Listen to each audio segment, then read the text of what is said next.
Jacob Elordi would never be like, hey. He is hoping Elsie has good health and success for the sake of their daughter. So that report came If out. Moses like, I wish you good health and success with your daughter. What do you mean? This is our daughter 5 months ago. Like, you better be here every day. Oh, yeah. Who's Jimmy Chuck? Like, where'd it come from? Why did you post that? Like, that was so weird. It's like he almost like so wants to weird. get canceled, or he gets off on getting canceled, or something. Because like, what?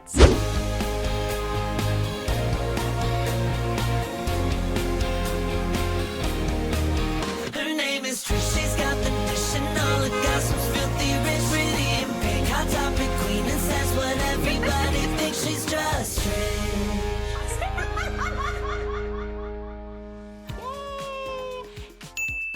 Hello, welcome to the Just Trish podcast. May is flourishing, much like these flowers. We're all blossoming and growing and staying hydrated. Thanks for the water, Moses, bringing 2 waters in. Oscar was already hydrated. I said, oh, 1 for Oscar. He said, I already got my water. I was like, oh, we're hydrated. Hydrated. Hi. It's a good name for a drag queen. Okay. Drated Ooh. last name. Right. Like Laganja Estranja might be hydrated. Hi, Right? Drated. Yeah, or that's Addison too. Anyways, welcome to the Just Trish podcast. Me being Deborah Vance in episode 4. Y'all. I'm going, I don't know why I said y'all. I should say pip pip cheerio. I'm going to England. I'm going to London this week. Let me know where there's food that tastes delicious, because I'm always struggling. But that's okay. It's actually fine. I don't need to be eating all the time over there. But I'm excited to go there. I did see, I've been saving some things about teas and chocolates and stuff. Maybe that's all I'm going to eat while I'm over there. Anyways, come see me at Royal Albert Hall Sunday, May 24th. There's still a few tickets left, so come see me. It's going to be great. I can't wait to perform with my string quartet to all my songs, including my new K-pop song, Sarang Hey. I'll be doing it live. It is not AI. It is my voice. People are like kind of gagged that I can sing more on that later than Korean, but you know, annyeong haseyo. Kamsahamnida for liking your new bias. Trisha Uni over here. Who's your bias? It's Trisha Trish. Uni. It's Trish. It's Trish. Yeah, anyways, I was going to say, I know more too. Jehosea? Do you like it? I think that's right. I don't know. Let me double check that one. But I was practicing I know, Begopa. I think I'm hungry. Anyways, I'm trying to learn my Korean. It's kind of hard to do the Duolingo because you also have to like know the Korean alphabet, which is very hard for me. Yeah, it's kind of hard. So I've been trying to like read it too and write, which I just am trying. Anyways, more on that later. But I will be doing Sarang Hey live and my new song Crying on the Kitchen Floor live. There was 2 new songs since our last podcast that came out. I've just been back to back. Your favorite artist could never. Droplets. We're in the droplets era. We're in the droplets. Yeah. They're coming. It's a tsunami coming. There's so much more. You know, I have a show. I have a show coming, and I needed to, you know, have some new songs. I'm obsessed with the Trisha rollout, which is very much like, let me just post. It's ready. It's here. I'm like, okay. I wake up, and then all of a sudden, the music video dropped, and I was like, okay, the rollout is fierce. Did you miss the actual drop last night at midnight? I sure did. Well, it was 2 p.m. in South Korea, so I was looking out for my Korean fans. I got you, okay? I was like, this is the time to post. Also, my director gave it to me early, and I was like, I need to post this right now. I was getting a lot of positive feedback. I posted yesterday, like me singing it on the set, and everyone's just like, wait, this actually is kind of good. Thank you so much to all, I was going to say my fellow Korean speakers, but all the Korean speakers out there who are like, her pronunciation is so good, because I didn't know. I was very, it took me about a week to like get through the whole song and stuff like that. So I'm glad that it was good. I love singing it. You know, I sing it all around the house. It's my biggest flex. I love this song so much. And like weirdly, when I was practicing live for it, everyone's like, oh, can you like sing it live? I weirdly know this song better than any of my other songs because I'm actually practicing it. And I feel like my other songs, I never really like practiced like that. But this one I had to make sure it was like perfect. So anyways, yeah, I dropped it last night. I'm very happy that I had good feedback because I was nervous because you just never know. Could always go one of a couple ways, especially because K-pop is such a thing. And there are so many amazing K-pop people out there, but they don't have an aegyo like me. You know what I mean? They don't have the haegyo like I do, and I appreciate it. I'm still trying to learn, you guys. I'm choa, that's what it is. Choa, haegyo, Trisha Uni, Ani. Yeah, so Did you like it? I actually really did. Like, It's a good it's very song. cute. And the music video is really pretty, too. Thank you. I love all the looks. The face card. Face card's sickening. Face card never Yes. declines. It Thank was you. good. I wasn't expecting Idol Trish, but here we are. That's where it was. Yeah, maybe I don't know. Maybe I'll be joining the hype. Hype's coming. Yeah, maybe. Yeah. I know I'm a little out of the age range and the weight range, but there's always room for a new. Saint Satine if they need a fifth. Yeah. Katsai needs a six. Yeah, maybe I'll do a collab with Jenny. Just anybody Oh my from God, Blackpink. Lisa. Yeah, All of them. yeah. I'm ready, and I'm ready to go to South Korea. I've been seeing so many people go over there, and I want to go. I want to get my color chart. I want to get my the lip tint. I want to eat all the good food, and I've been sending all of them to Moses. It's like, oh, kid-friendly places in South Korea, and they have like these really cool like slides and on train and like these cool. So I'm looking. I want to wear the big outfits. I don't know. It looks fun. Maybe just manifesting it. I don't know. I would love to be on. There were so many shows, and I already forgot. There's one with like stairs that are iconic. Oh, And everybody just yes. should be on there. I forgot what that's called. I think Studio Choom is another iconic one. Yeah, I would love to be on all that, or the MAMA awards. I Yeah. think. Yeah, I'm getting there, guys. You guys know I did do this song because my kids are really into K-pop, because obviously the Demon Hunters, obviously of course like Huntrix, they like loved. But what happens on YouTube, because we're logged in on our big TV under Moses account. Usually they're on YouTube Kids or something like that, but on Moses accounts we have like the Huntrix songs like Takedown and stuff. But like it'll like circle in the next thing. So like the Apata, which is not just K-pop. It's like, was it Rosa? Rose. Rose. Yeah, Bruno Love Mars. that name. Oh my God. We just went to a Rose all day. We did not drink any Rose, but we like went there yesterday. This whole thing was like Rose all day. But anyways, love that. I wonder if she named herself after that, or that's just her name. Her name is Rosie, like in real life, but Rose is like the stage So cool. name. Yeah. I love her. She's not K-pop. Is she considered K-pop? She's K-pop. She's in Blackpink. She's from, God, I forget, Australia or New Zealand. I forget which one. And I know there's a big contention between the two. I think Australia. Okay. But she is, yeah. She went to the K-pop Oh, academy. she got did. into Blackpink. Yeah. So she's K-pop. So that's what because they love that song too. And then it would like circle into like K-pop songs, because I know a lot of K-pop songs. What I found out from mine is like, oh my God, this is 100% Korean. A lot of K-pop songs maybe only do like 10% Korean or like 50% Korean or something like that. Which they told me a lot of people did. The writers, Moses, like, do you want to do like some of it in English? And I was like, no, I want to do it all in Korean. And you know what? People appreciated that. They're like, I love that this whole song's in Korean. I get like the appeal, obviously, like to be in a broader audience, to appeal to the U.S. audience, maybe have a little English, but I'm not trying to appeal to the U.S. You audience. got enough of those. Yeah, Yeah, I'm English trying to go songs. over to South Korea. And shout out to all my South Koreans, because I think it's working. I've been stuck at 11 million followers on TikTok this morning, 11.1. I've been at 11 million for like a year. 11.1, 100,000. And That's the entire state of Korea. and the sound has like how many videos It it was had? in Like the hundreds. no, I think it had like 800 last I checked. Yeah, in the 800, hundreds. 800. And normally, for context, like Crying on the Kitchen Floor has like 40 uses. Even ones like last year that I put out, like gay, freaky, all those have maybe 800. And those are after like years of being on TikTok. This one in a day had like 800 videos. So I don't know. I feel like it's a hit. I'm not trying to. Pop Base tweeted about it. I was kind of surprised. No one cares about my music ever. I mean, the comments, half of the comments were in Korean, and the comments were so nice about like, yeah. there's more lyrics in this than the usual K-pop, and they love the lyrics too. Shout out Alex And Wright. it's very catchy. I mean, I have it in my head all the time. Once I hear it, it's in my head. yeah. And it's just really good. People love it. As soon as I heard this song, I know people might be like, where did this even come from? This little side quest, this side venture. Like, again, I really liked it. And I work with the same engineer, Jaime, who works with like literally everybody. He's worked with like everybody. And I was like, hey, do you know anyone in like K-pop? And I figured he does, because he has like a studio. And he knew Alex, who wrote the song, Alex Wright. And he was like so kind to be like, here's like a few songs we have. And I got to listen to maybe like 20 different K-pop songs, and this one my girls immediately were like dancing to. Like even they like know the song. You weren't down there last night. I was like playing it in the booth because I was playing it on the TV. And like I even switched Bluey. I was like from Bluey to like me, and I know, but they like loved it. Be seated for some real entertainment, kids. Like Bluey over. They didn't have a choice. I Bluey screamed there. endings. Like Bluey is it's a time big for mommy. competition. Well, usually they're like, bring back Bluey. But last night, Elvis first was like, more mommy. I was like, more mom, because I was like, oh, let me just watch it. I want to see on the big screen, make sure it looked okay before I posted it. So I was like, let me put it on the big screen. And then I was like, and then I was going to screen mirror off and go back to Bluey, and Elvis like, more mommy. And they like sing the song.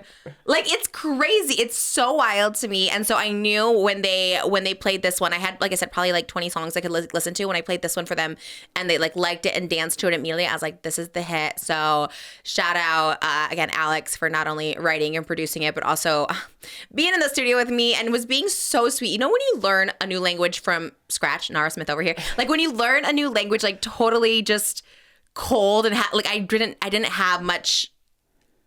Well, that's not true. I didn't know how to count to 10 in Korean before this.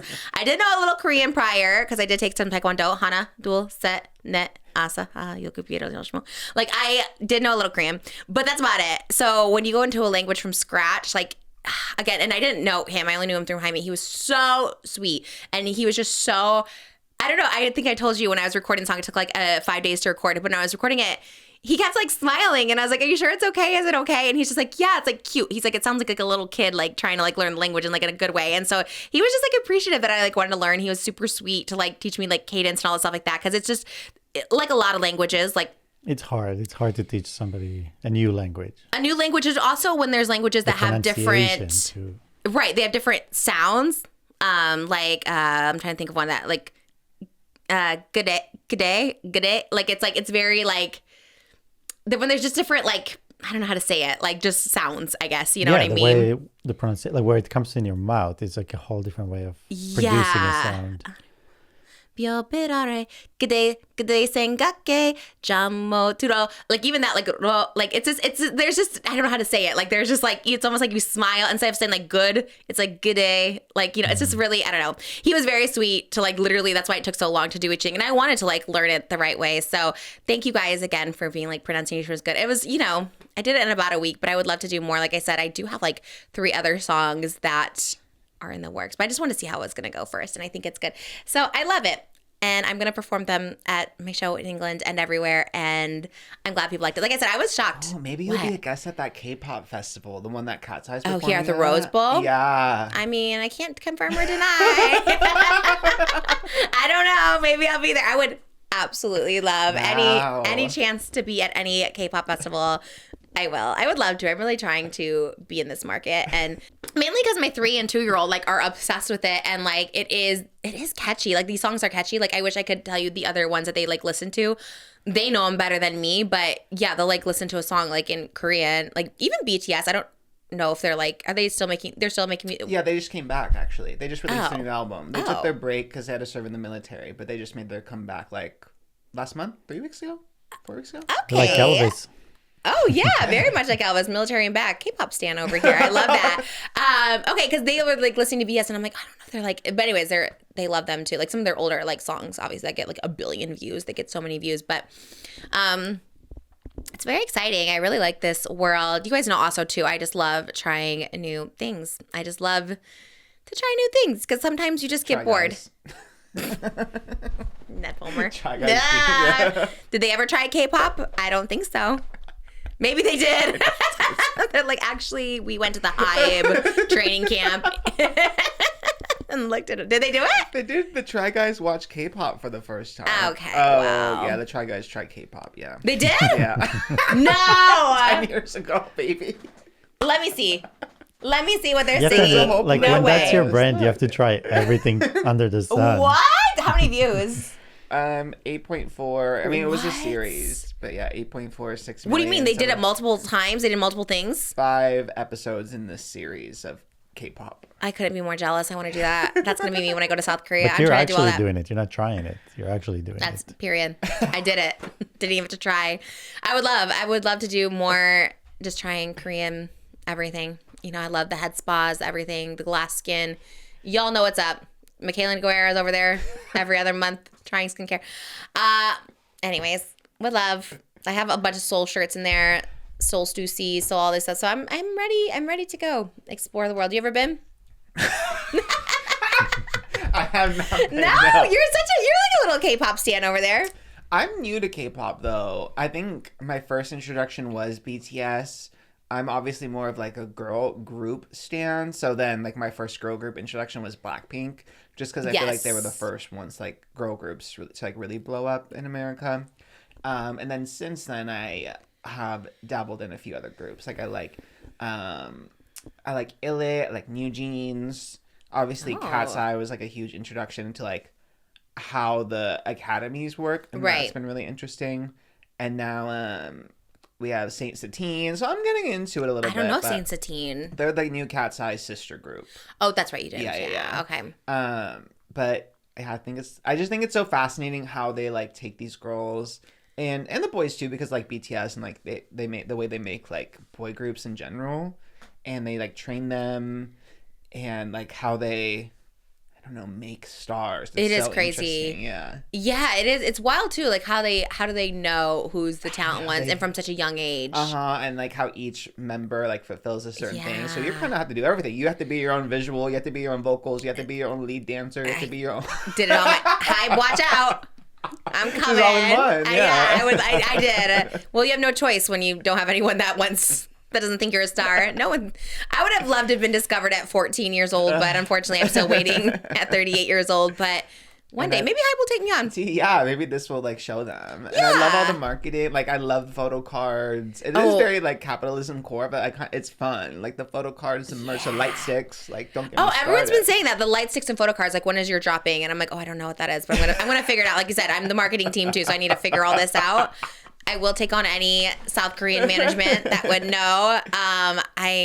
We used to have our headshots and the stickers, so that's going to be... Yeah, but I think I need it for this new era. I should have taken them on the set, you know. I'm saying that's going to be replaced with, now it's going to be photo cards. Oh, yeah. Once I get the book done, pre-order Crying on the Kitchen Floor memoir, because I have a lot of copies. They keep showing up. They're like, you want to sign more?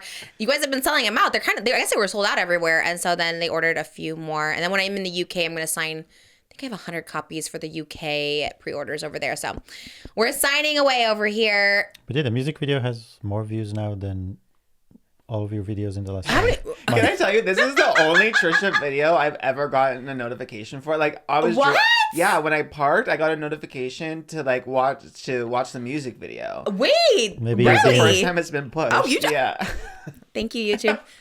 감사합니다. Thank you. I appreciate you so much. That's so cool. I remember I was testing Moses with my Korean. I was like, okay, tell me what you think these means. And you're supposed to bow when you do the 감사합니다. And I'm like, what does it mean? And you knew right away. Thank you. I was like, wow, okay, I'm bilingual. They're posting I was like 10 years in Koreatown. Like for me, going to Korea would be like just my old neighborhood. Right. We do love K-Town over here. It's really, that's also they're pushing it. Yeah, look, see? What? I Did you still save have it? Yeah, it's still in there. First time?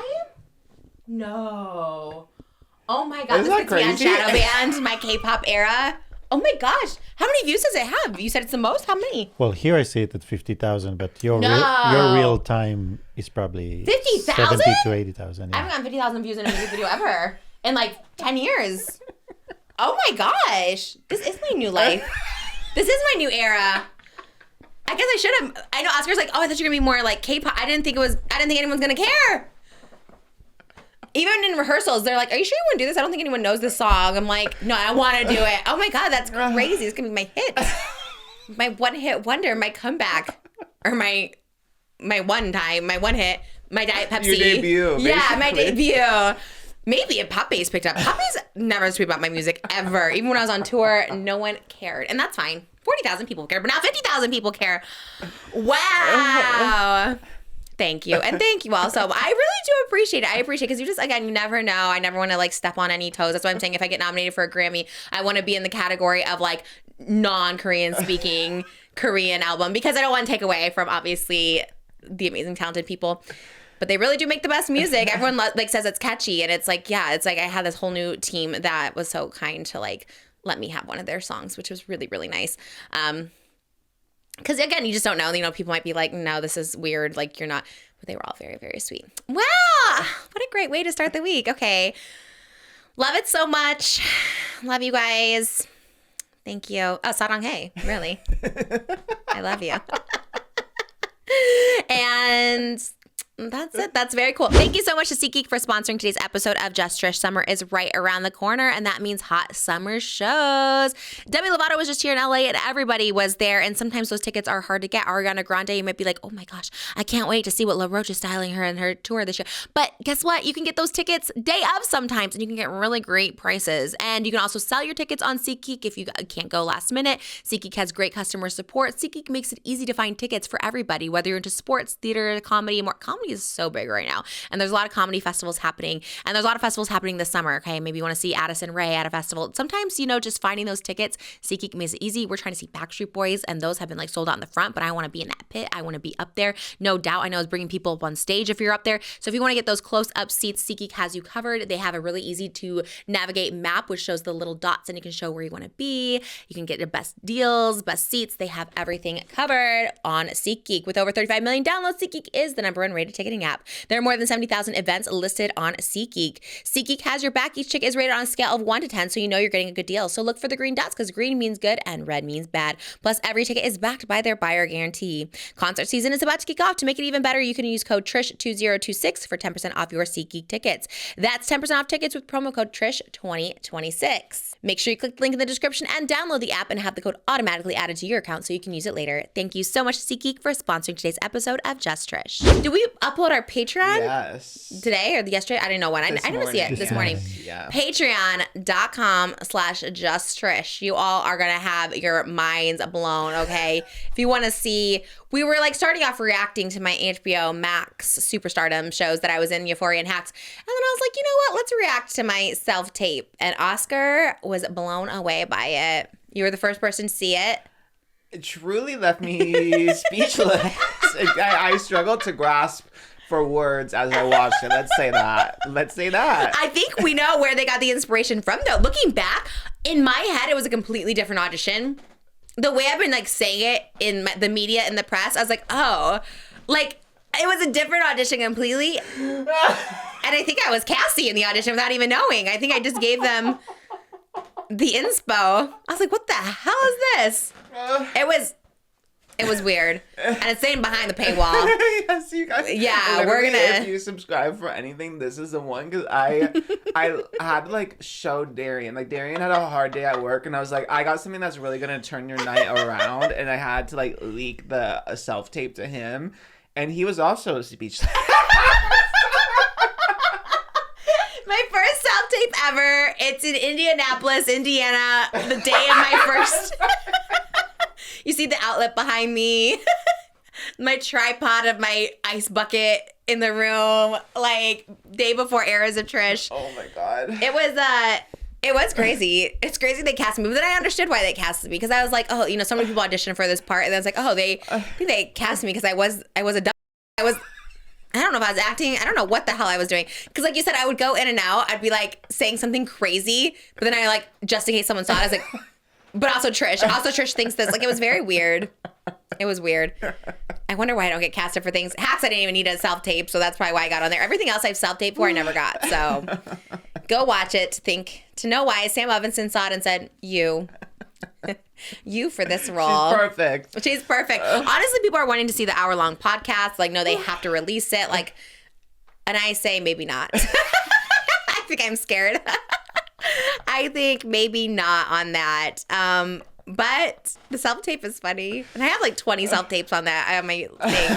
We just watched one, I think. I think it changed. Or we watched two. We watched two because, yeah, you were like just one take kind of queen. So you had a lot of takes that ended about 30 seconds in. Oh, yeah. That was so weird, too. I guess you have to. I don't know why.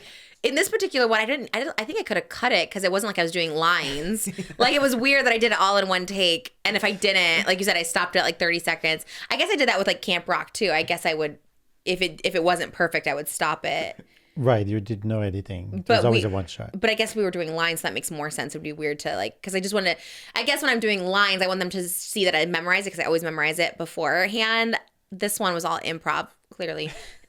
And I guess maybe if I stumbled over words or something, maybe I stopped it. I don't know. It was really weird.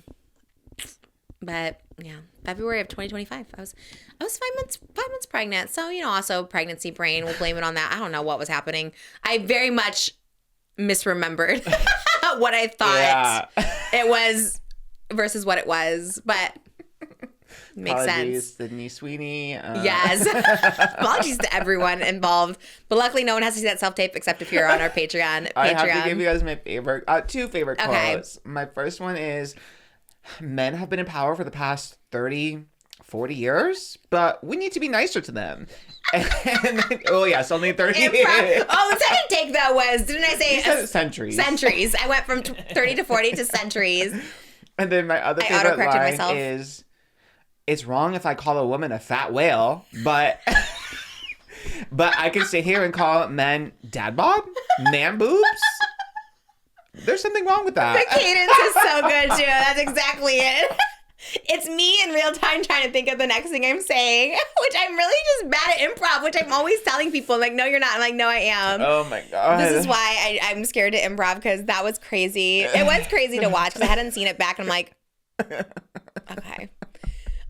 We never watched the one from, I think, 2021, my first audition for Euphoria, because that was the same thing, kind of, but it was like body positive, but I might have remembered it wrong, and I looked crazy in that one. Like, I remember I had like really big hair.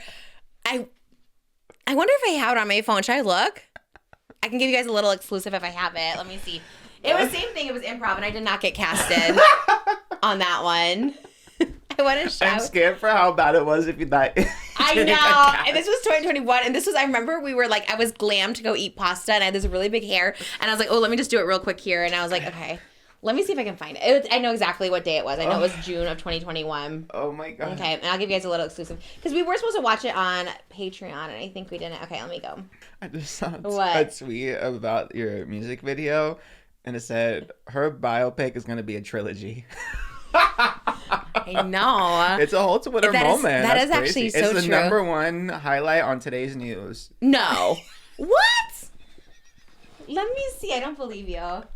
Wait, what does that mean? You're above Harry Styles and What? the boys. Oh, can you screenshot or record? How does this happen? Wait, this is crazy. Oh my, I literally posted at midnight and then just like woke up this morning and Which showered news, to think about it. news where? On Twitter. Oh, let me check. Oh my gosh. For me, I'm above Euphoria, Delivers Roost Slap, and Cassie Twist. Wow. Oh my gosh, that's so cool. In today's news. Oh my God. Wait, that's wild. Okay, this is all finding out this in real time. This is so exciting. Oh yeah, entertainment. You're the first thing Really? that comes up to me. Trisha Paytas dropped surprise K-pop single. God, I'm the hot How do you topic say today. it? Saranghae. Saranghae. Saranghae. Wow. Oh my gosh, K-pop debut. Unironically singing more Korean than most mainstream group. Oh wow. She saw the state of K-pop and decided to save the industry. Oh my gosh. Wait, what? People are liking it? This is so nice. Wow. Take one little step this way. Okay, so sorry. Yes. I got really excited. Wow. This is when you know the host has ADHD. Me? I do have a little bit. And I think you're right, babe. I think we might have filmed it on the big camera because I see the day. I'll just show you what I looked like. This was the... But yeah, This is how I looked for my season 2 audition. That was the exact... I'll find the tape. I'll have You to look find kind the of like tape. Trixie Mattel. Oh, it's kind of giving that. I don't know When why. you- Slutty Trixie Mattel. Yes. Okay, maybe next time But yeah, if but anyone I'm cares. saying like all I can the get it. tweets about the song, they're all have like tens of thousands of likes. Wow. And I know what guess- Aaron is. They posted it 32,000 likes. Who did? 20,000 likes. But the thing I see everywhere in the comments and everyone is she's singing more in Korean than most K-pop groups. Oh my I'm crying. gosh, they love it. So, And Choaz, I and the like thing it. is, Choaz. you know, when because I always check the trending pages while we film just to see what's going on, and usually the most dominant are all the K-pop. Wow. Like BTS is probably the biggest army in the world. Yeah. Like they just one person does something and they have like 500,000 Gosh. tweets about it. So I've been on the this Korean might be train for a your long Twitter time. redemption and Yeah, YouTube. Twitter's back. Twitter is back with the important headlines. Okay, Kendall Jenner, Jacob Elordi, Trisha, like we're all saving Twitter. Wow! Wow, that's so cool. No, y'all don't really understand. Like, I still can't really fully grasp it because, like, I'm always doing music videos and, like, no one ever cares. So I just do them for myself. For the love of the game. For the love of the game. Did them back to back. And I'm just like, wow. I'm so excited. I'm glad it worked. Like I said, I wanted to do it just for fun. But who knows? Maybe we'll be moving this podcast to South Korea. It's a big commute. It's a big commute, but we'll do it. I don't know. I would love. How long is that flight? That's a good 18? question. 20? 13 hours? Oh, that's not not nonstop. Yeah. 13 hours? Yeah. Oh, that's nothing. That's like going to England. That's crazy. We're going. We're coming. Okay, love it. Surrounded by water. There's water? Yeah. Yes. Okay. Why is someone answering? You looked at me like, what? Like, well, I'm like, yes. Well, there's not water in Illinois. You know what I mean? Like, there's water around Seoul? Was that like a selling point? Is that why you asked? Yeah. Oh. Well, yeah. Okay. I just didn't know why you were asking. Everyone's like looking at me like I'm crazy. Yes, there is water around Seoul. Yes. Okay. Excited. Well, how was your weekend? What did you do? I haven't seen. I wanted to ask you questions when you come in, but there's so much happening because you have a Twilight shirt on. Oh. Any significance, or you're just like, I like this shirt today? I actually just saw Kristen Stewart at Con, and she's been on my mind. So I was like, well, yes. Love her. And my weekend was pretty boring because it's just like a constant loop of like house things, which you guys did try to warn me there's a lot, but damn, it's just like so many tasks. But I think I am almost done. It was my cousin's birthday. I went to like a arcade kind of thing. It was kind of like Dave and Buster's tease. Was it not Dave & Buster's? What was it? It's called Round One. I know. Oh, never heard of it. Me either. I guess it's on the East Coast and they're coming to the West Coast, I suppose. But I was really tired and didn't want to go. But I've kind of felt bad because when my cousin, she's 22 now, but when she was like a newborn, I did drop her on her head. I was like 11. What'd you do? How'd you pick her up? Well, I was just holding her up on the floor in our kitchen. And then I didn't know babies, because that was like the first baby I've ever seen. Oh my gosh. So I didn't know babies like can't sit up on their own. So I just like left her there to sit. And then she just fell backward. Oh my. And she whacked her head. She's Oh okay. my No. But she's a little quirky. So I do feel a little responsible. Why? I do feel a little responsible. Well, if it makes you feel any better, they're pretty resilient. I feel like babies do fall. They just fall sometimes, right? But they're resilient because they just are not tensed up. And I guess they do have kind of soft heads when they were baby. How old was she? She was kind of big. I mean, definitely under a year for sure. Okay. Yeah. But they're resilient at that age. I remember she cried and I cried and then it was a whole to do. But she like really wanted me and Darian to go, even though I was kind of tired. So I'm like, you know what? I did drop you on your head, so I'll be there. Oh, that's why. Yeah. That's why you brought it up. I was like, wait, why did you think? Okay, got it. Yeah, and she doesn't remember. She never brings it up, but I think about it a lot. Yeah, you're like, well, let me never mind. Lots of birthdays. Jimmy Wetzel had a birthday. Happy birthday, Jimmy Wetzel, our editor. He had a birthday. Just had to go outside to check on a fire. Everything's fine. Everything is fine. We turned it off. Oh my gosh. I know. I said Moses The said like topics are literally so hot. much smoke in the air. And I'm like, Oscar just went out there to move his car. I was like, did you see these? I don't know. No. Oblivious to the How world would they be looking up ending. like I was like, wait, what? My sister saw the alert and then I got scared, but I think everything's fine. I think it's been contained. I think there's water being sent over. So that's good. All right. We're back. And your weekend. And that's That's that. That. All right. We had a chill weekend. Went to a park. You know, there's a lot of birthday parties in a park. Yeah. I didn't know that. That makes sense. That's kind of a good place to do it. It's open. People can play. Yeah, and then free for the most part, right? It's not like you have to do like a rental, so that's big, right? Even those indoor like playgrounds charge like $1,000 to rent like a portion of them, and I'm like, dang, that's actually expensive. It is so smart to go to a park. I guess it's smart, but also there's a lot of parties. There was like I think I told you there was like a baseball one set up since we got there at like 8:30 a.m. and then we left at like 11:30 a.m. and it was still there and no one came to touch it. And there was like chunks, there was big waters that were unopened holding it down and plates and forks and no one came. So I was like, are they just like reserving it for later? Or why would it be there for 4 hours and no one touched this baseball party? I guess, yeah, they were just claiming their space. You got to get there early, I would assume. That's so funny because there was like 4 other ones and every table was taken.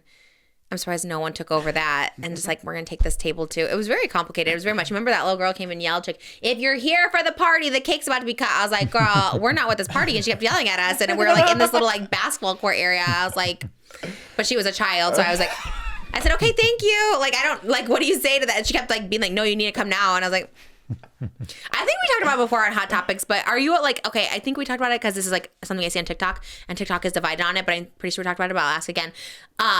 If you're playing with the kids in the party and then they're like, okay, we're about to go cut the cake, which we had seen everyone was screaming to go do, like, we're about to cut the cake if you're with the Elisa party. And we're like, okay, kids are playing with other kids that are not with this party. Should they be allowed to go over and eat the cake too? Oh, I let them remember- eat cake, baby. that's what half the TikTok saying is like, no, there should be cake for everybody. But what if there was a lot of kids? There was 4 parties. So I bet this park had 40 kids there. Actually, usually we go to a park, there's like 5 kids. This was like 40 kids at this park, 4 different parties. But let's say each party had like 10 kids or something. And like our kids we're obviously not with the party.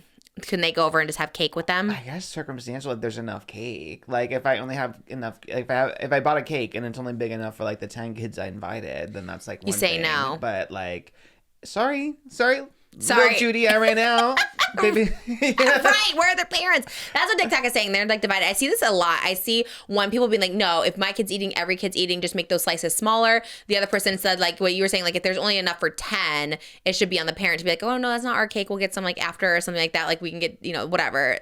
So people are very divided about these things on the internet. I don't know. I mean, the main thing is be nice to the kids. That's all, But like you're saying, okay, what if you just bought a cake for 10 people? Right. If you ran out of cake, do you want some chips or juice box? Like it's all about just how do you handle the situation. But I would get my cake. if a kid actually came up, because there's a few steps before the kid comes up to you to ask for a cake, because like you said, they're their own parents, they're not part of the party. So, but you're not supposed to bring a cake. There'll be enough to everyone in the park. Yeah, that was 40 yesterday. That was so many kids. But if one of those 40 kids made it to you and asking for a cake, I'll definitely give them a slice. But then Ari was saying, she's a mom too, and she was saying, well, you should ask the parent if you can give cake, because sometimes there's allergens to like eggs and milk and stuff like that are in the cake, and then you're supposed to ask that parent. But if the parent's not around, which a lot of these parents are not around, there's kids running everywhere, and I'm like, where are all the parents? I was on slide duty. I stand up there where my kids are, because they like to do like loops around. They do like 40 slide runs, so they'll go down the slide, loop around 40. So I'm mostly there for Elvis, because also they're kind of high up, and they're, what I don't like about parks is how they have like those little like poles. There's like fire poles that you can like slide down. I mean, I guess it's like meant for older kids, but I get a little like nervous, so I stand up there because I like Elvis could like just look over it. They could like fall off, like little kids in general. Because it's like right next to the slide. It's like the slide. You know what I'm talking about? The slide's like right here. And then there's like a fireman pole. There's places that they just open. You can just fall off. Which it doesn't make sense, because like when you have stairs and balconies up to code, you have to have a handrail. You can't you can't have a place that a kid can just fall off from a. There's so many at every park we go to. Yeah, but I think the floors there. I don't know. it is an odd one, but I think they assume that somebody's watching. It's high, but there's never parents up there. Like I always feel like kind of like weird. I'm like, maybe I shouldn't be up there, but I'm like at the same time, I'm like, I don't want them to fall. But at the same time, there's kids who like push their way into the the slide too. So I have to be up there to like, the older kids and stuff like that. They try to push past like Elvis or Malibu. I'm like, oh, wait your turn. And then I try to look sometimes, because some of the one kid did, they jumped over Malibu, and I was just like, where are these parents? Like, what? Literally, where are they? They were like nowhere to be found. And I'm like, and they're pretty young. I mean, they are like 6 or 7. They're not like that old, but it's like, where are they at? And I like look around, because you don't want to like yell at someone's kid, but I will be like, hey, you gotta like wait your turn. You could sometimes I will have my girls wait. But if it's like, if someone just jumps over them, then I'm going to be like, okay, well, like, wait your turn. But, but they're never anywhere to be found, those parents. So I don't know. We should put B-roll of me running. I was racing. Oh, usually Moses does the racing of Malibu it's and on Elvis. Your phone. I filmed it on your phone. I haven't even watched it yet. I'm scared to see. But I was, at first I was trying to be like, oh, I'll let Malibu win. She smoked me. Yeah, she was so fast. She's so fast. I was like, I literally was trying to keep up. I can't even imagine how I was running. I haven't ran ever in my life. And Since Hacks. Did I run? An Amazing Race. I did? Yes. You guys are sprinting the whole time. Oh, that's Each scene, you're sprinting from one place to the cars. Oh, up did the you watch hill. your own episode? We actually rewatched it yesterday because we were watching Hacks. We were catching up on it. And me running down to get that first clue. Oh my God. My boobs, my belly, everything was just flopping everywhere. I was like, what the hell was happening in this? Like my boobs are out, like everything. Or maybe when we were watching it, maybe I noticed. I was like, oh my gosh, it was, oh yeah, I guess I did run in that. See, my running is coming back. I ran at the park yesterday. I was running everywhere. I felt good. I felt like, my energy back a little bit. I usually like to hang out with Aquaman, either at the swings or sitting on the bench, but I was like, I'm going to run. Maybe we'll be running those marathons with Harry Styles at some point. Harry Styles? Yeah, he's like a marathon runner. He's always outside walking or running. I didn't know this.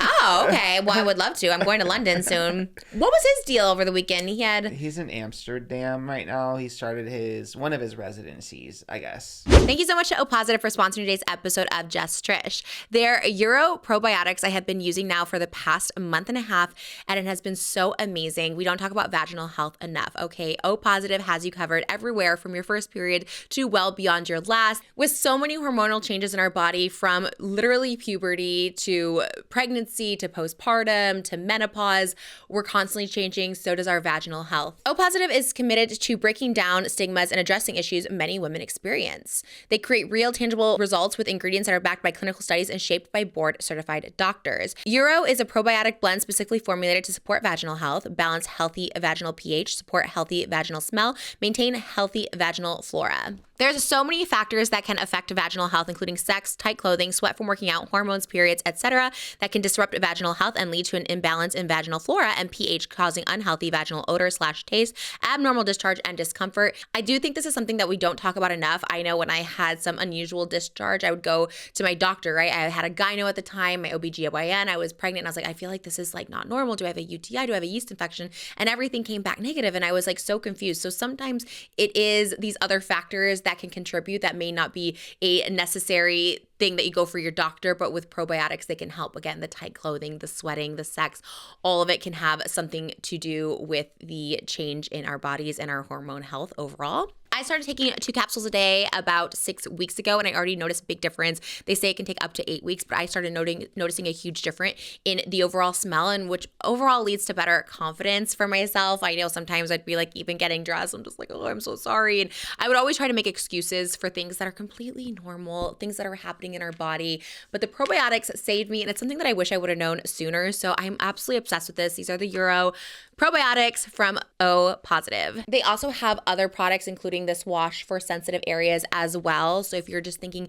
maybe I need a little something extra, because your pH is something to not be messed with, okay? I used to put like soap up in there and stuff, which I did not know you were not supposed to be doing. So sometimes getting with like a cleaner solution like this can help as well. So don't be self-conscious anymore about the taste or smell down there. With O Positive's health products like the Euro probiotics and more, you can get fresher and cleaner smelling down there, and your confidence is going to skyrocket and really flourish in that flora that we are as feminines. Take proactive care of your health and head to opositive.com/Trish or enter Trish at checkout for 25% off your first purchase. That's opositiv.com/Trish for 25% off. Thank you so much to O Positive for sponsoring today's episode of Just Trish. It's kind of, technically, yeah, because he's going to one city, staying there for a while, and then making the rounds a little bit. It's going to New York. But yeah, his tour kicked off. Kind of controversial, which was interesting. Yeah, that's what I'm saying. What was the hot topic? I kept seeing it everywhere. And what was the... Me too, and I couldn't tell if it was because I kept liking the tweets. So I'm like, oh, like this, I'll save it and then come back to it later. And then that's all I kept seeing. So I don't know if like it's actually like, does Harry Styles have one foot in the Kia asylum, or was I just like seeing this over and over again? Like he's flopping. Yeah, he... Kind of, because now people are saying, like, if a song isn't doing well, it's, oh, this is his Aperture. Like, this What's Aperture? Aperture is the Harry Styles lead single from his latest album. Oh. And it kind of, like, came and went. So now, like, if a song isn't doing well for someone, like, if it's doing great, it's like, oh, this is her Espresso. But if it's flopping, like, oh, this is her Aperture. You know what I mean? And everyone's like, what's Aperture? I guess that's why it's flopping. Damn. Yeah, and then he released a new music video where he was like dancing sexily, like a week or two ago. I did see that. Yeah, no one really moved for that either. People were hating it. They were like, "What is this?" I was like, "Wait, I thought we loved Harry Styles." I know, it really was a huge shift. And then he kicked off his tour, and the main criticism I saw kind of right off the bat was the stage is humongous, and it's a stage that's kind of like a grid, and it's a really long catwalk that like goes along in a square, but there's points where it goes like up on an incline, and the incline is so high that like if you bought a pit ticket, you're obstructed by the huge hill that's in front of you, so it blocks their view. Oh, yeah, no. and obviously like even before the tour started, like when he released tickets, the tickets were already like really insanely priced. Like they were about $1,000, and he had dynamic pricing turned on, so that means it like fluctuates based on demand. So people were already like really pressed. VIP was supposed to come with this like merch kit, as most VIP bundles do for artists, but people were upset because it was like a sample of Pleasing his nail polish line. And just like promotion it was, like, for small himself. Stuff, yeah. So people weren't happy with like the merch bundles, especially at that high of a price. And then to get like obstructed view and like you paid for pit. And also he's only doing like these little residencies, so people are having to fly out. Like my manager is flying to Amsterdam. She loves Harry. Oh so my she's gosh. flying to Amsterdam to see him. So people Not are, worth like, it, girl. Right? Well, That's the she's too late. consensus. Oh, she's there? She's going later this week, but Well, she already cancel. she Get that already booked the refund. tickets. She bought she booked a hotel, the travel, bought her Harry tickets because she loves them, and so people are like paying to travel and stay. Okay. And also the tickets are expensive, so people weren't happy that like they come and then it's like obstructed view. They're not really seeing him the whole time. And then the big criticism I saw too was like it's a huge stage. He's playing stadiums basically, and it's a huge stage, but it's like just him for most of the time. So like the stage looks cool, like it lights up and stuff, but it's empty a lot because he's kind of just himself. No dancers. He has like a couple backup dancers. It's giving very Eras of Trish. Like he has like two. Yeah, I was like, two's He crazy. has like two. I had 4. So 2 is crazy. 2 is giving like club. Okay. That's kind of the main criticism is that Yeah. like the production value isn't really matching like a stadium show. Yeah. Where like, like a Taylor Swift or like Beyonce, like the women who are putting on stadium tours are like making it so immersive, and like Beyonce is freaking riding around on the car like a Cadillac. They all were. Wasn't Katy Perry doing a butterfly? Yeah, T. Everyone's flying around on Everyone's something. flying around, and Harry Well, just he sprints. He literally sprints and does laps around the stage, which is kind of impressive, I guess. Yeah, but men do have to do. I think all the guys who do stadium tours, like Drake, Kanye, The Weeknd, like I feel like they all kind of just. Well, even The Weeknd, like people were saying, well, because Harry's set is like about 20 songs, and that people were like, well, for male artists, The Weeknd set is 39 songs, so at least his set 39. Yeah, because it's like a stadium, it's more expensive, so at least people are making it like longer. So to compare to another male artist, it'd be like The Weeknd, who is at least doing more production in like a longer set. But I do see fans who are like still thinking it was great, that he talks a lot, he performed well. But I think a lot of those fans are the ones that like aren't standing in VIP and like have seats They and then can could see the actually view. see. Yeah. Do people like talking at a show? I love when artists talk on the show. Like I get kind of sad when it just goes song to song to song. Okay, yeah, same. Because I feel like that's why I'm there. Like obviously to hear and see the performances, but I think it's fun when like you have those like moments that make it unique, because really it's the talking, like the little exchanges that like make each show unique. And yes, it's different. Yeah. Okay, I thought so too. Like I love, like I grew up, obviously I grew up going to like Donny Osmond, like Dolly, and they talk a lot.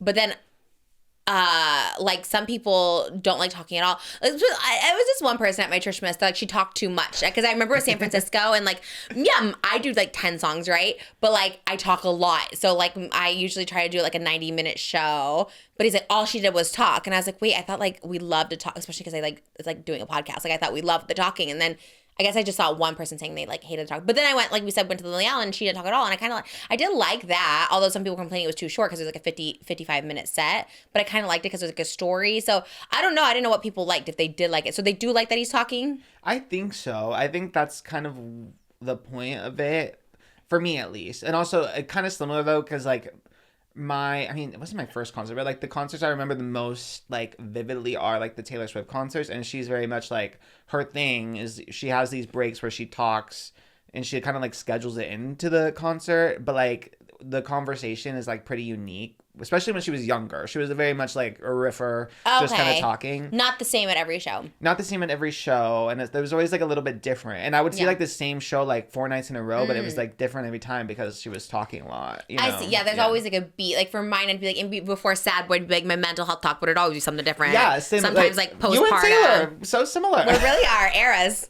The eras of Trish may continue soon. We are very similar. I take all my notes from her. Okay, that's good to know. I need to know because I'm not a concert goer, so I do like need to know if people like the talking. Like Britney Spears would like talk very little at her residency, but when she did, I like loved it. Yeah. Same with Cat's Eye though. Like when I saw Cat's Eye, they obviously like scheduled in when they would talk, and they like Sophia would always be the first one to talk, and then it would go through all the 6 at the time, and that's what kind of made it fun because they had like you got to see their personalities and like they each. I don't know. It was like each time they spoke, and I saw them twice, so each time was different, and like they made different jokes, and it was like a key. It felt like fun, right, like a little party. I always thought that too. Okay, good. That's good to know because I was like singing my London show's 10 songs, and you said 39 songs for the weekend. I was like, oh my gosh. I'm like, maybe I should put more in there. But sometimes I even think I shorten my songs on my tour sometimes because I think like nobody wants to hear me sing for 3 minutes straight. They only want like 2 minutes of me singing or something. But I guess if you're a singer, people want to hear the full song. And I think expectations vary based on like venue. I think when you go to a stadium tour, which is so expensive. I mean, all tours right now, as we see with Blue Dot Fever, striking down all these artists. So real. Like, concerts and live music is expensive, but I think especially if you're going to a stadium and you're paying $1,000, and I think post Eras tour, post like Renaissance for Beyonce, like your expectations have kind of shifted as far as like what you expect from live music at that price point at a stadium show. Yeah. So same with The Weeknd. Like The Weeknd puts on a really good show every clip. I've seen like the production is crazy. Yeah, that's true. I don't know why I said The Weeknd in that category of Kanye and Drake. So sorry to The Weeknd. Love you, Abel. I'm your number one fan. And he does have a. But it's like less. Oh no, he has dancers. I was gonna say he's like less than. Yeah, you're right. Really crazy JK. visuals. Just kidding. I don't know why I said that. I did love it. I didn't get to see it. He was on like a 3-year tour. Yeah, I think. Dare I say, even this year, he was still doing that show. Oh, I love that. Yeah. I'd love to go see him. Missed it. We missed Demi Lovato. She was here Saturday night. I really wanted to go so bad. I was so tired. But I'm so sad I missed her and Adele. Like, that show, I was so excited for it. I just did not have it in me. I didn't. But I loved all the clips. Everyone was freaking there. Everybody was there. She looks so good. She, like, just... She always... Does she do different songs each show? She has, like, her set. And then there's, like... she'll do a couple of different throwbacks, like of her older catalog. She'll do a couple of different ones that she chooses from, which is fun. Again, anything to make it like unique each time, I think is fun. I do think that's fun. Yeah, especially like you said, so many people go to like the same shows, so to have something a little different. Yeah, but the girls were not happy with Harry. It's again very mixed bag. I would say the most stuff I saw was pretty critical, but I think again your experience varies versus like.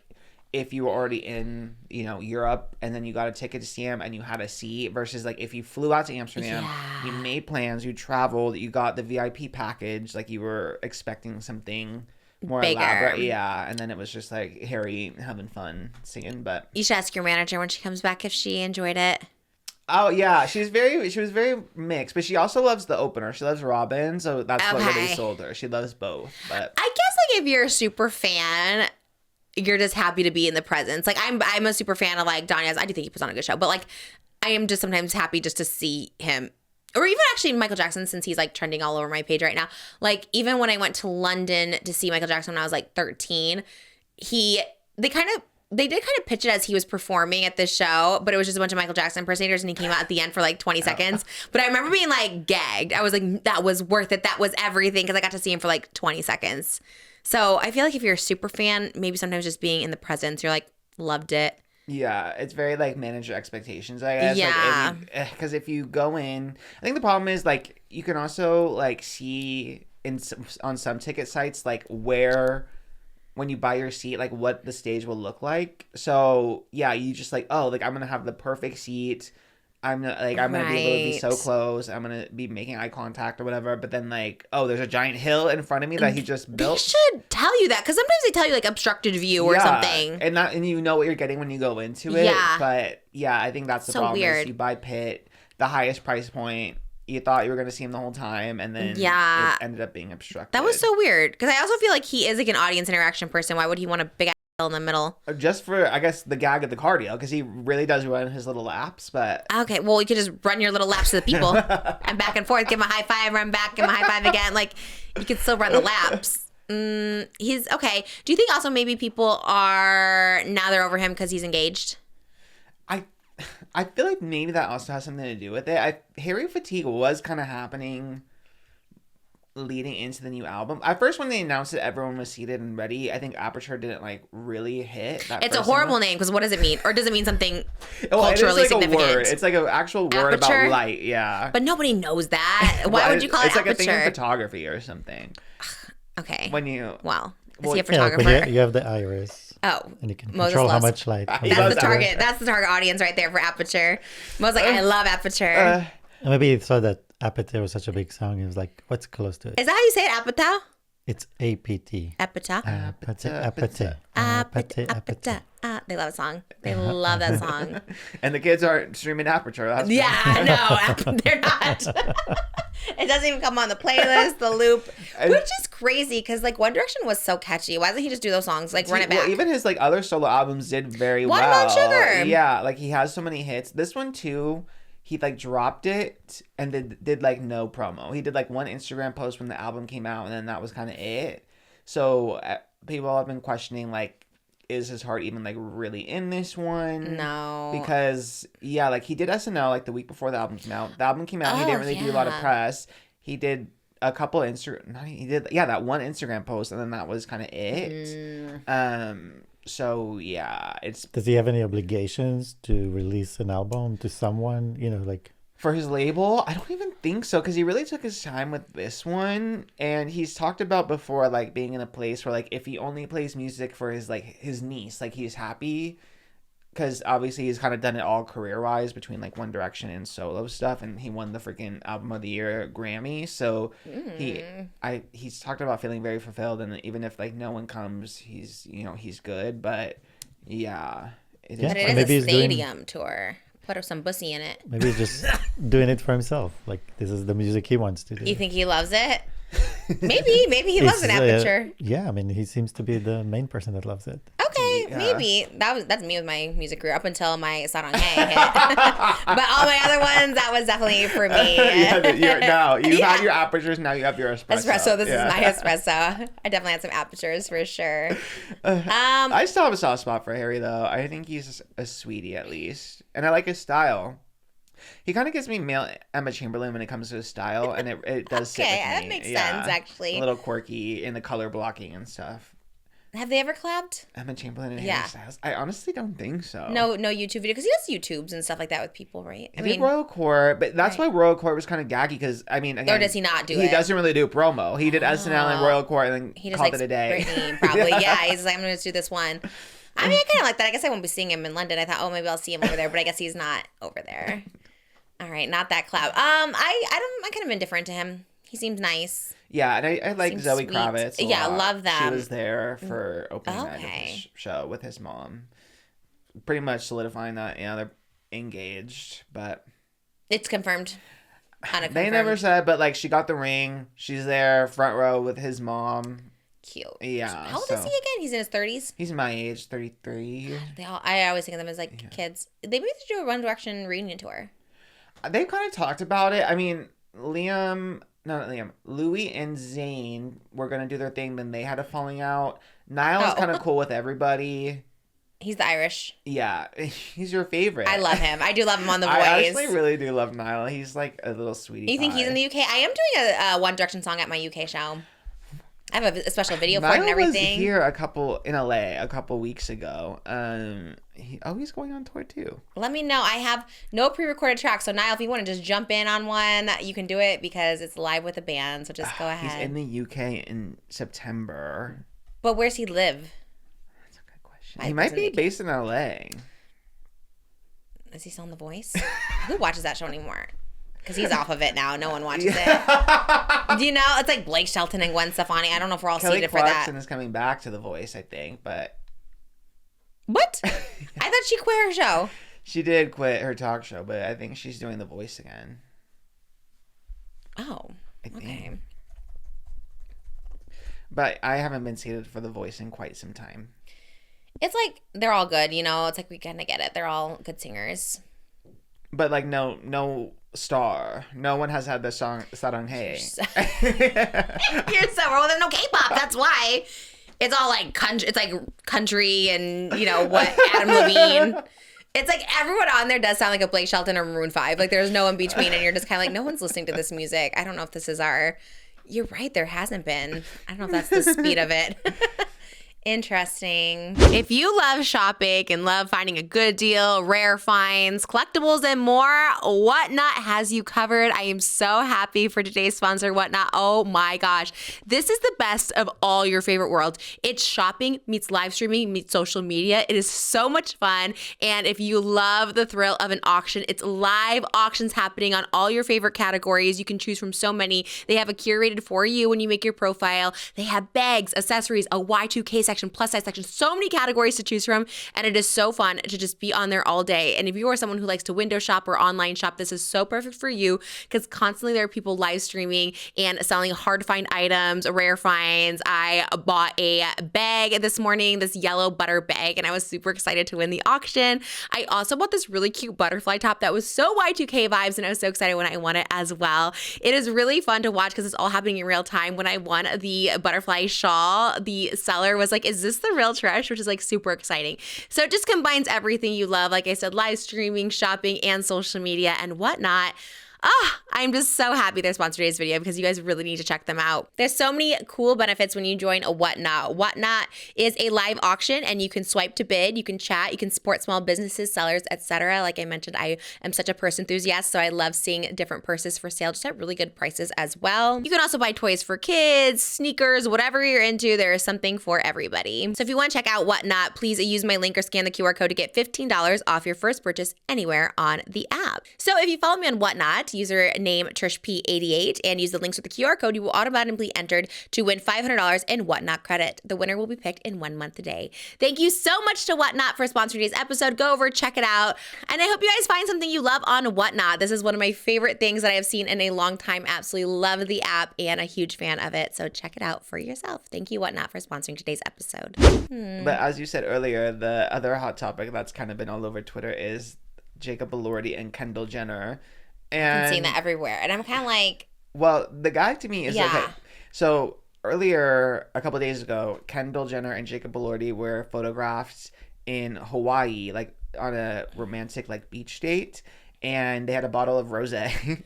Oh God, rosé's everywhere. Rosé's everywhere. Wait, why? No, seriously, why? Because like yesterday, everywhere we went was like rosé all day. Everywhere we went, and I'm like, what is up with this? Is it the season? Actually, I have a picture. Remind me to send Jimmy. Rosés were hanging in the tree with pink umbrellas. And I was like, take my picture in front of this. Because I was like, what is happening? Like, why is this a thing? Like, what's up with the rosé? Is it because of rosé from Blackpink? Like, why? Why is it making a comeback or a thing? Oh my God. I've never heard of rosé until... You've never heard of rosé? Well, not really. Not like this. Not like a thing. And why were you mentioning rosé? Because Kendall Jenner was also drinking it with Jacob Elordi on the beach. So weird. It's That like, is weird. who's pushing it? Industry plant. Like, what? Someone has it. Probably a Jenner or something is going to come out with rosé. Because, like, why is everyone pushing it all of a sudden? True, it is kind of everywhere. It's everywhere. Rosé should have rosé. And but the gag is okay, and also Jacob had a surfboard in front of him, which implies that he was surfboarding. But the gag is he was supposed to be a judge at the Cannes Film Festival, but he dropped out, and it was confirmed through like Deadline, Variety, Page 6 that he broke his foot, so he couldn't walk around the French Riviera because of his broken foot. So that's why he dropped out of the Cannes Film Crutches. Festival. But now he's surfing in Hawaii with Kendall Jenner, and it's like, what happened to your foot?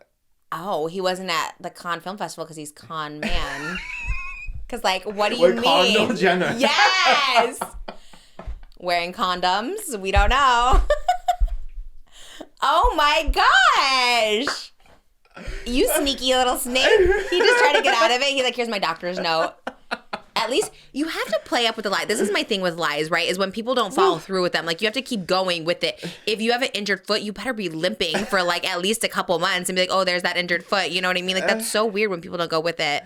So odd. I know, especially it was like such a big public thing. It's an event that's literally happening the same time you're in Hawaii, and then you're photographed like surfing. That's kind of crazy. So why didn't he want to go to this festival? I guess just to key with Kendall. That's kind of what it's giving. He just wants to chill out, catch a vibe. And Very be with me Kendall. in 2013 when I didn't go to 2.5 Men to hang out with a guy. I was like, oops, sorry, I have to hook up. I'm not going over here.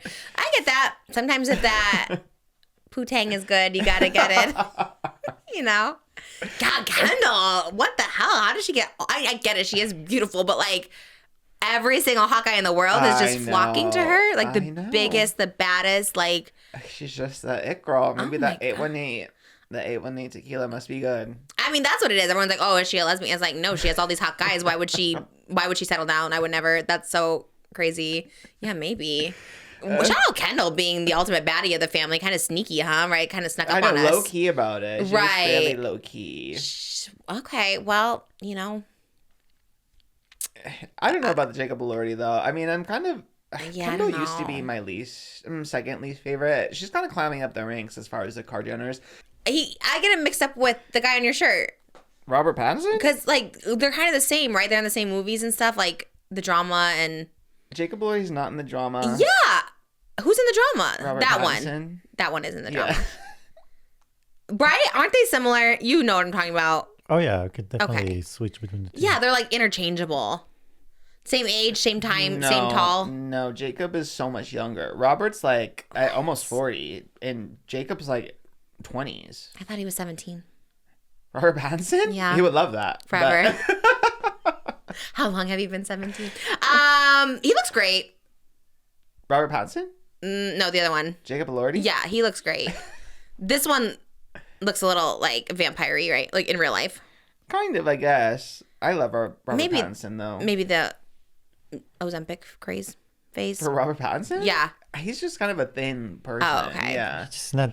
There's less access to blood. So. Yeah, there is something. Right, or am I getting that? This is what I'm saying. Am I getting them mixed up? Which one do I think is cute? Well, at the time, because Jacob Elordi wasn't around when we watched Twilight, so at the time. But Jacob Elordi was in the one. Yeah, he was. That movie with the girl. Kissing Booth? Yes, you knew With exactly. Joey King. Gypsy Rose. Yeah. I was trying to think of her name. Or Joey. I was trying to think of her name. She did play. Yes, Joey King did play. And now Gypsy Joey King Rose. is like, oh, he was using me, right? She was saying because they dated, and he was using me to get clout. Joey King. They had a bad breakup when they were dating. Yeah. You think he was using her? Because he was kind of not anybody at the time. I don't know. I don't know. I know they had a messy breakup. Specify Allegedly. your allegations. Legally, I can't specify because I knew someone who was friends with Joey King. Oh. Yeah, so I don't know legally what Can you give what I heard just through the say grapevine? Messy. Let's just say that. I don't know what that means. Okay, well, bleep it, Jimmy, but like... Oh, okay. That's damn. I hope not. Well, that's why we get the ick from him. Maybe. Yeah, maybe. I didn't even know all that information, but subconsciously. Well, you know, he was good in Wuthering Heights, but I don't know about Euphoria with it. You know, I don't think he's that good this season, right? Yeah. I don't think he's getting the Emmy. He doesn't got much to do in Euphoria, I suppose, besides get a digit chopped off every episode. But... yeah. Someone said his penis is coming next. Oh, that would be kind of tea, yeah. That'd be crazy. Like, they're just slowly chopping off every... The thing I want to know in Euphoria is, yeah, like, how many more things are, like, body parts is he going to lose? And then Hacks, I do want to know why she kept saying y'all in that episode. Do you think there's, like, a reason at the end? Because Ava did say it multiple times, like, what she said y'all again. Like, you know, do you think there's, like, a reasoning behind it? Or no? Maybe. You can reach out to your friend Paul W. Downs, who's your oomphy, and be like... He is my oomphy, and he just he's looking so buff. Did you see him in, like, Men's Health? Yeah, he's ripped. Isn't that crazy when it's, like, sneaky? Because it's, like... It's not like he does thirst traps on Instagram. And it's like, he's, like, a funny guy, so you just expect him to be, like, an average body, but then you're, like, funny, and then you take your shirt off, and you're ripped. That's kind of... And that was kind of his thing in Broad City, too. Like, he was, like, muscular. He was, like, lean muscular, if that makes sense. Like, he had abs and stuff, but he was lean. But now he's, like, ripped. Like, muscular, beefy ripped, yeah. I always wonder why funny people, because like Jake Shane's doing that too now, and it's like, is that gonna hurt your funny? Careful. Yeah.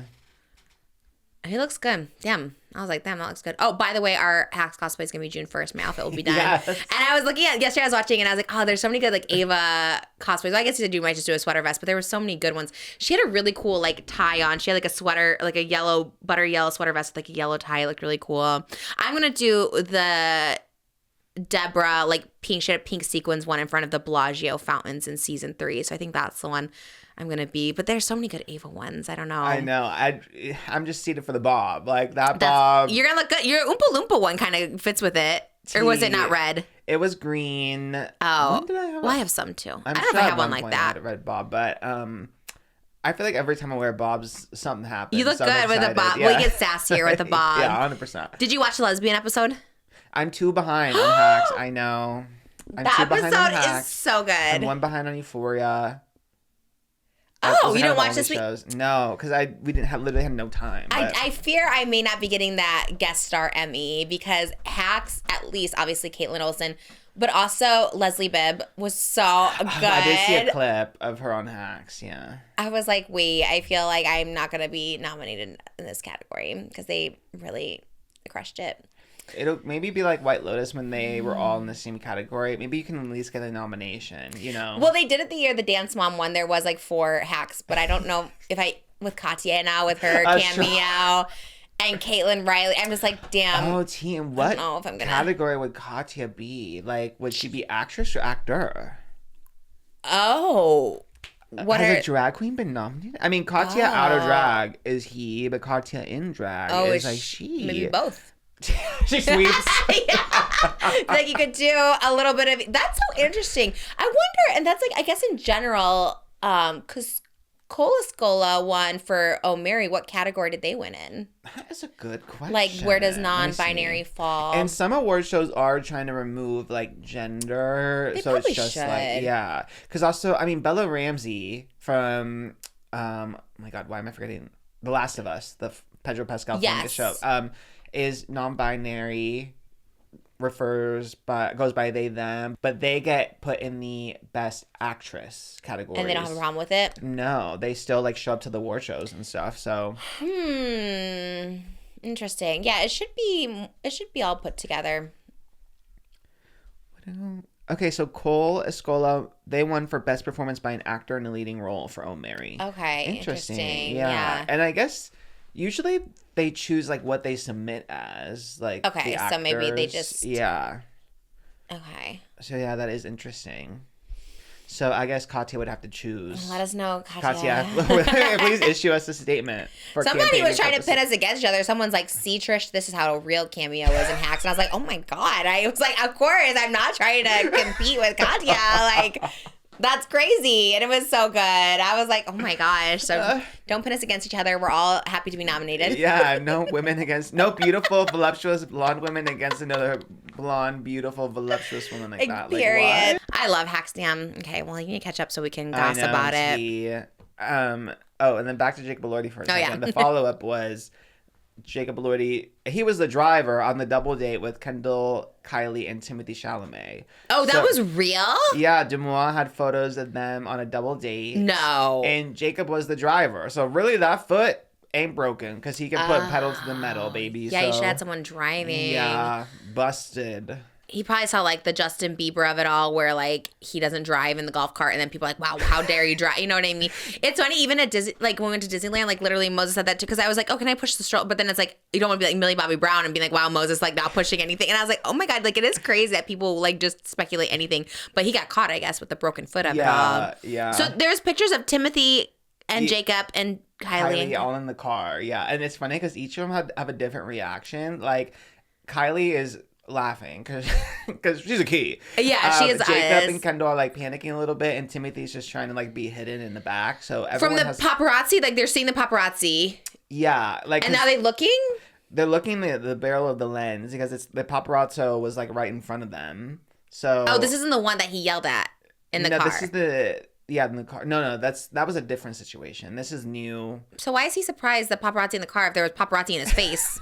Like, you're followed by paparazzi everywhere. I Like, know, T. Just expect that you will be, when you're with like two of the most famous girls in the world. yeah, and that guy's pretty famous too. The other one, right? That guy, Timothy. Chalamet. I've heard of him before, yeah, but can't compete with the Really? Jenner. You think the Jenners As far as are paparazzi go, Okay. I think it's Timothy paparazzi pic by himself, not worth that much. But Wow. as far as like paparazzi, and I would say like tabloids and websites buying photos, like the value of the photo, if a Jenner or Kardashian is in it, that has way more value than just Timothy by himself. Because usually it's like, okay, there he is. Interesting. But if he's with Kylie, Where was this? Where were they? they're in LA. Let me see where exactly they were. Oh my god, they were at a beach or what? No, they went out to dinner. In a golf cart? No, in a car. You got golf cart. You just brought up golf cart yourself. Wait, I swear you said golf cart. You Why said were golf you cart. laughing? You thought golf cart? No, because I hear. You said golf cart. You were like, if I'm driving the golf cart. They were in a golf cart. Okay, so they're just driving a car. In LA, yes. They went out to dinner last night. Do you know where? I need to know where. We should if the paparazzi People said were they there. saw like Britney Spears at a restaurant in like Sherman Oaks. I'm like, well, what restaurant? We need to know like where they were at. Like, Let's see if it says. I'm just so curious to know where like people go eat. Wherever you go, they see your stories and The Four Seasons Westlake. Boiling crab. Are we doing boiling crab? Did we get confirmation on that? Yeah. For today? Oh my god, I love boiling crab. it's been so long. Ooh, when that paycheck hits, we're going to the boiling crab. Boiling crab. No article says where they ate, unfortunately, just leaving a restaurant in LA. Well, we'll assume boiling crab in Woodland Hills because Moses said they're eating where I'm at. So that's where we'll assume they left.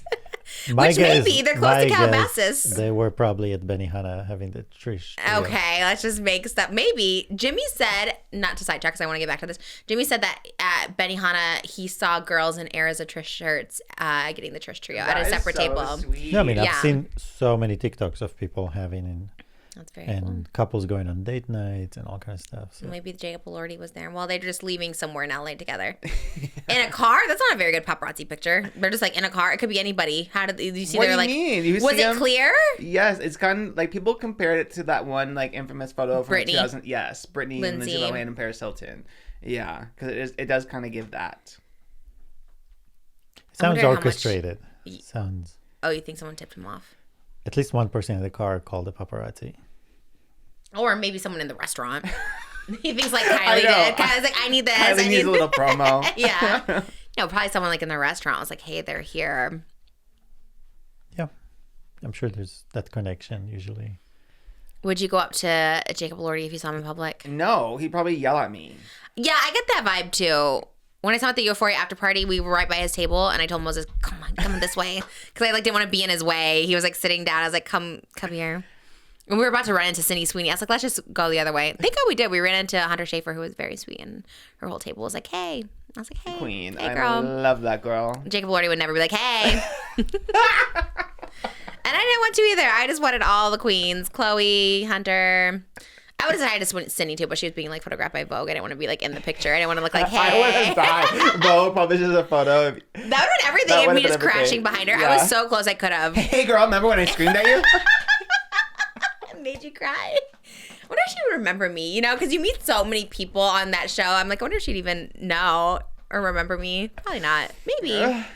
You always just wonder. I think she would, considering you spent an hour Been a couple in hours. character. Yeah, filming with her. Yeah, maybe, I guess. Oh my god, that is taking me out. That's so funny. Thank you so much to Shopify for sponsoring today's episode of Just Trish. I am so excited about this sponsor. I have used Shopify now for over 3 years since we started this podcast. Starting a podcast or any business can feel very overwhelming. I didn't even know how you started a website. I'd be like, how do I get the payment information? How do I collect it? The taxes, the social media reminders, emails. Shopify takes out that guesswork for you and makes it so easy. You see so many people selling product and you're like, how is it so easy for so many people? Where do I start? Where do I begin? Shopify takes you through a step-by-step process no matter what your business venture looks like. And what's really cool is technical stuff like, oh, they left stuff in their cart. Like, how do I tell them to get that? Shopify does that automatically for you. It'll be like, hey, reminder, there's something in your cart. Or social media campaigns. I know that can be overwhelming even for someone like me. I've been an influencer for 20 years and sometimes I'm like, how do I run a social media campaign for a product? They also help you with that. So starting a business is a lot easier than you think, and Shopify can take out a lot of the guesswork for you. Get started with your own design studio. With hundreds of ready-to-use templates, Shopify helps you build a beautiful online store that matches your brand style. Accelerate your efficiency. Whether you're uploading new products or trying to improve existing ones, Shopify is packed with helpful AI tools that write product descriptions, page headlines, and even enhance your product photography. I remember doing our merch, and I remember being like, everyone's like, you need flat photography, flats. And I was like, what's that? And just like your product on like a flat board. And I remember someone tried to charge like $10,000 for it. And I was like, why do we need all that when you can make it simple? And now with tools that help enhance your photography, you can look like a professional store. No problem. Get the word out like you have a marketing team behind you. Easily create email and social media campaigns wherever your customers are scrolling or strolling. Best yet, Shopify is your commerce expert with world-class expertise in everything from managing inventory to international shipping to processing returns and beyond, which is wonderful as well. We always need help in that. And what if I get stuck? Well, Shopify is always around to share advice with their award-winning 24/7 customer support. Tackle all these important tasks in one place, from inventory to payments to analytics and more. No need to save multiple websites or try to figure out what platform is hosting the tool that you need. Tackle all those important tasks in one place, from inventory to payments to analytics and more. No need to save multiple websites or try to figure out what platform is hosting the tool that you need. Everything is all in one place, making your life easier and your business operations smoother. Start your business today with the industry best business partner, Shopify, and start hearing today. Sign up for your $1 per month trial today at shopify.com/Trish. Go to shopify.com/TRISH. That's shopify.com/Trish. I love that. Was it last episode I was talking sweetly about Pete Davidson, really putting myself out there and talking positively about him. Yeah, you don't want me to even speculate. You're like, yeah, we shouldn't speculate. All right, I'm like, he has a mental health problem. No, this isn't that. This is when people are like, no, you can't blame mental health on everything, because there's mental health problems, and then there's also like being awful. You know what I mean? Like, what? Like, this pissed me off for sure. It made me so sad. Is it still up? Is her TikTok still up, Elsie? Yeah. So his now ex, I suppose, posted a TikTok talking about her experience raising her and Pete Davidson's child.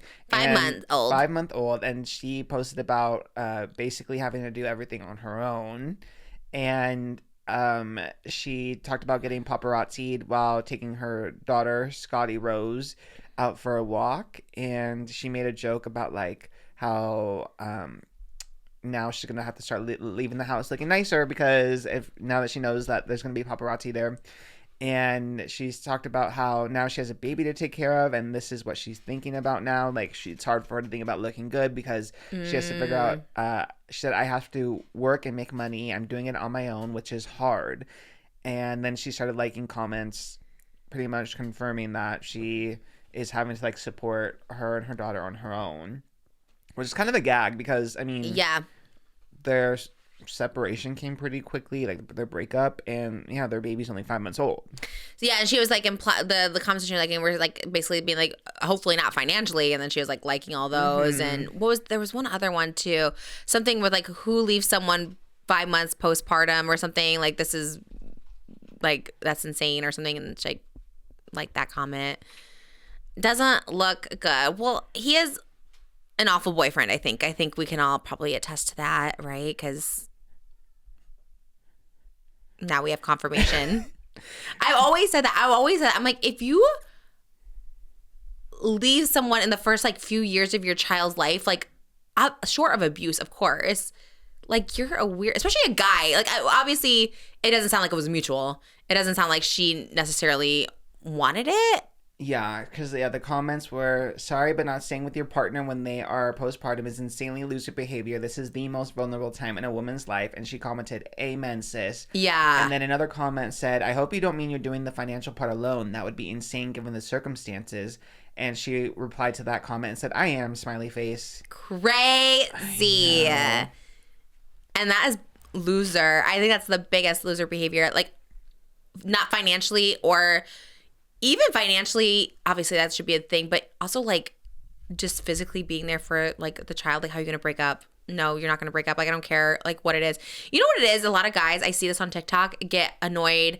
I'm not saying this with them necessarily, but like if they can't have like sex, or the woman doesn't give them attention because she's like taking care of the baby, like people like divorce over that. Like, it's so insane. They're like, yeah, my husband like left me because like I wasn't giving him enough attention. I think in the Pamela Anderson one too, in the documentary, she talks about Tommy Lee, or I think Tommy says it, where he says that Pam changed and it was no longer about him. Like, she wasn't giving him any attention. And I'm like, why would you get attention when also the mom like pushing out the baby and the hormones and all stuff like that? Like, she should be having the issues. Like, you need to get it together. It's fine if you have like postpartum as a man, I suppose, but like you also need to be there to support the woman who's physically dealing with the postpartum stuff. I mean, Weird. It's really bad because if like most men, I think, don't understand what's happening, and they only look at themselves, what's happening to them, instead of understanding what's happening to the mom at that point. Because I saw something about like you know, like your wife just got the whole new brain, not just new baby, like everything That's changes. so real. I always say that it's like a lobotomy. And for a guy to run away a few months after the birth, not understanding what's happening and what's going on, like, it's temporary, it's not permanent, and there might be issues and there might be whatever. Like, you have to help. Like, basically everything that's happening, if it's difficult, it means it's even more difficult for her, and you need to be there to help with the situation. I think guys like don't know how to handle it, and they just like leave. And guys can leave. Moms can't, if you think about that. I mean, obviously you can give your baby up for adoption, but most of the time they don't. Moms.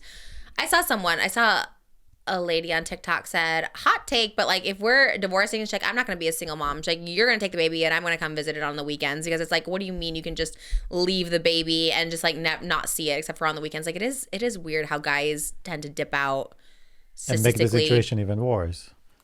You need it. You need that relief, but I don't think guys know how to do that. But in Pete's situation, he has the financial means to hire a nanny, which doesn't sound like it happening, or hire some help for her because, okay, maybe you can't take care of him.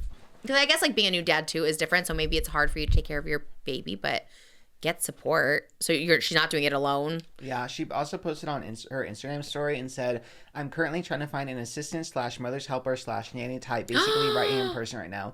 Apply here if qualified and serious. Only looking at responses with resumes, paid of course. And then she put her contact email. No. Yeah. So what? She posted that too. Yeah.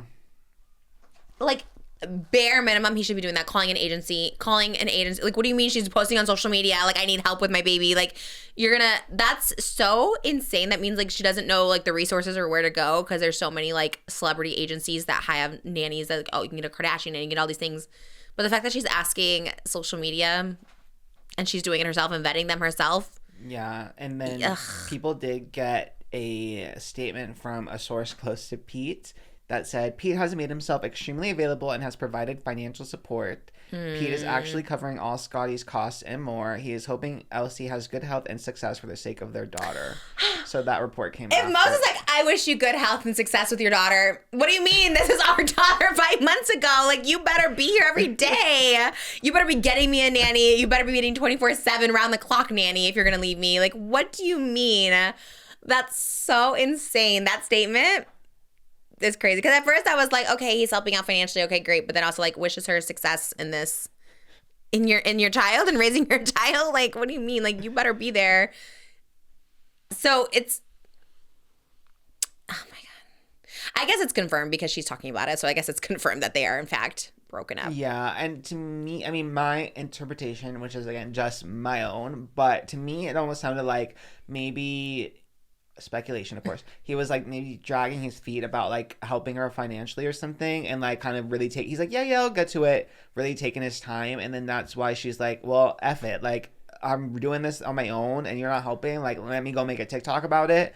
And right, yeah, and then he came, and then he's like, all right, okay, yeah, I'll do it right now. And that's my interpretation, speculatively. Yeah, because she wouldn't just make it if it wasn't true. Yeah, it's they've easy been to prove. so private throughout this whole thing. Like, yeah, they obviously announced when she was pregnant, and when she gave birth, but other than that, she's been really low key. So it's like I feel like she wouldn't randomly come out and talk about this if she didn't have like a reason. Right, I agree with you on that. But also, it's like, yes, they've been private, but at the same time, Pete's been doing a ton of interviews, making being a dad his whole personality. That's too. True. He's been like on everything, being like, "This is like what I've always wanted." When we met, she's like, "You're the father of my babies," and I'm like, "Yes, I am," and like, you know, this is all I wanted, and things. This is great. And then even like when she's like, Scotty was, I think, a name he chose. I think it was like some connection to one of his family members or something. So it's like he's been pretty like vocal about like, this is everything I wanted. I'm gonna be the dad. Like this is like everything. And it's like, you dipped in 5 months. You're so weird for that. And even if he has like mental health problems, like the support at the very least he should be providing, because what she's looking for is basically like 3 different people, and it's like he should be providing all 3 of those people, which is very easy to get. You can get them at a moment's notice with agencies, but maybe she doesn't know that. Or also agencies are expensive because they take 20% of like the yearly salary, so they are expensive. Yeah, they're not cheap. So, but Pete, I think you have money. You just did that roast. Use that roast money.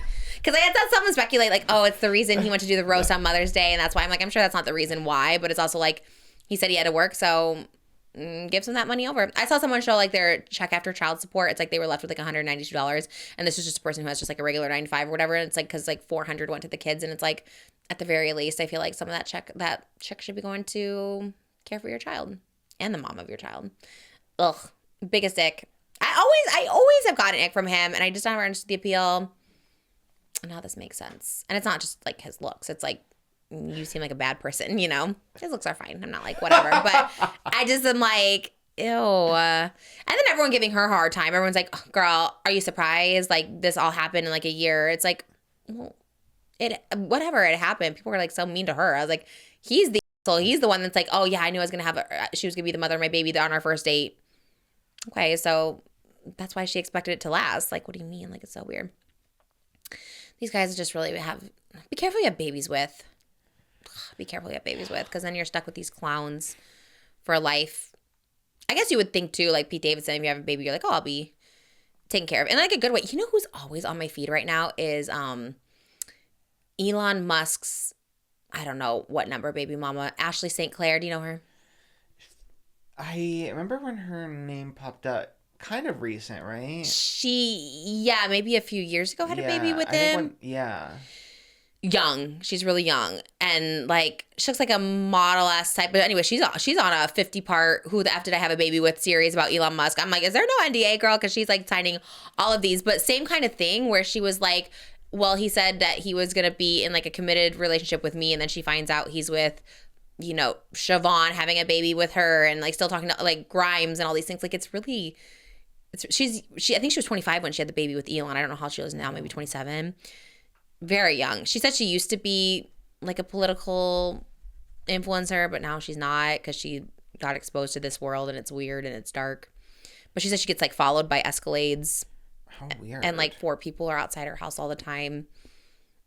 Yeah, she's 27 now. And how old is he? He has to be like 55 or something, right? 54. You're really good with age. This is random too, and I do not know this. But basically, she'd be like, while she was pregnant, other girls would be like, send screenshots of DMs of him being like, I want to impregnate you. Yeah. Like, and then he got, I think this lady, like over in Japan, he got pregnant, but he told Ashley, like, oh, it's just my sperm they want. I'm not going to, there's nothing romantic. Like, it's so... I feel like she was implying he has like way more babies than people know. And it's just like, what is going on? And I guess she just thought, oh, because everyone was calling her gold digger. That's what made me think of it. She thought, well, you know, she'd rather have like a baby with someone who has like a comfortable lifestyle. I don't know. I guess I'm assuming he pays child support, but she didn't say anything about that. I didn't get that far in the series. But anyways, assuming that, you know, with Elon, your life would be set up, but maybe she is not set up like people think. Yeah, I think even Vivian Wilson has talked about like she doesn't get any money from him either.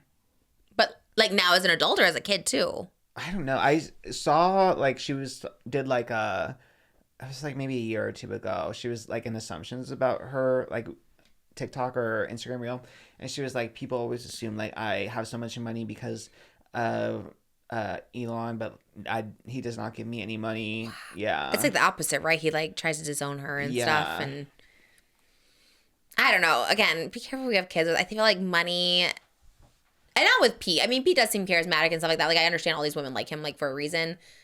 But, man, sometimes the men with money are kind of actually the worst because they're think people don't deserve it or so, I don't know, or they're just stingy with it or they use it as a control mechanism. But Elon Musk, like, DMing women, like I want to impregnate you is kind of crazy, right? Yeah, I mean, he's all about just like spreading the seed. Oh, he is. Yeah, that's religious. Crazy, but he's just nuts. I don't know. That, yeah. Ooh. I think because he thinks he's like God's gift. I mean, he thinks he's like very special and like a genius and the best. So it's about just like having as many mini hymns as possible. Right, she did say that, like, if there is like a end of the world apocalypse, like, don't you want to have like an army? Very weird. Yeah, very weird. Well, who's the worst baby daddy, Elon Musk or Pete Davidson? Elon Musk. Really? Yeah, because at least Elon Musk talks terrible about having a trans daughter. Oh, right. And if your child, right. Okay, he's the worst. Yeah. He does sound pretty awful. I guess, like, when she got pregnant, he kind of was like, no help after that. Yeah, I mean, that's she was a tough. former playmate. Really? Yeah. What year? She's pretty young. Must have been after Hef died. 2017. Yeah, I think that's like after he died. Oh. And I guess from one terrible rich man to another. I was like trying to think what else to say. From one terrible rich man to another. My favorite hot topic. I have really enjoyed the past week because James Charles lashings do make me a little giddy. Like, I can't lie. And everyone kind of teaming up to be like, you suck. It's been like, I don't know. It just feels like we are the world. We've united. Yes. When you're down and out, there's nowhere we can fall. That is giving that. James is, well, I think it's just like he is the worst. I think he's, and then everyone is like aligned on this always. And I think with more and more things, it's like, okay, we all agree on this. Yeah, I know. Because obviously the discourse around James Charles the past week or so has been like, why has this been the thing that like really has put a lot of pressure on him? And as of now, kind of canceled him the most he's been canceled since By Sister. And he still hasn't said anything. No, I'm not publicly yet. Also, he did change his name since. Is it Jimmy Chuck? Yeah. Actually, or is that fake news? That's just the name that everyone calls him now. Jimmy Chuck? Yes. Who came up with this? Ask her. Did you start it? You spread it in the comments? I didn't start it, but I love it, and we'll throw it in there, yeah. Who's Jimmy Chuck? Like, where'd it come from? I guess it's the same JC. Like, I guess it's the same. But that's just the name that TikTok is calling him right now. Okay, Jimmy Chuck. Is that like a code name so we don't get like... Well, Jimmy, nickname for James, Chuck, a nickname for Charles. Got it. Yeah. Is it like a way of like not triggering people? Maybe. I just think it's funny. Trigger warning. Okay, Jimmy Chuck. Yeah, it tickles me, I suppose.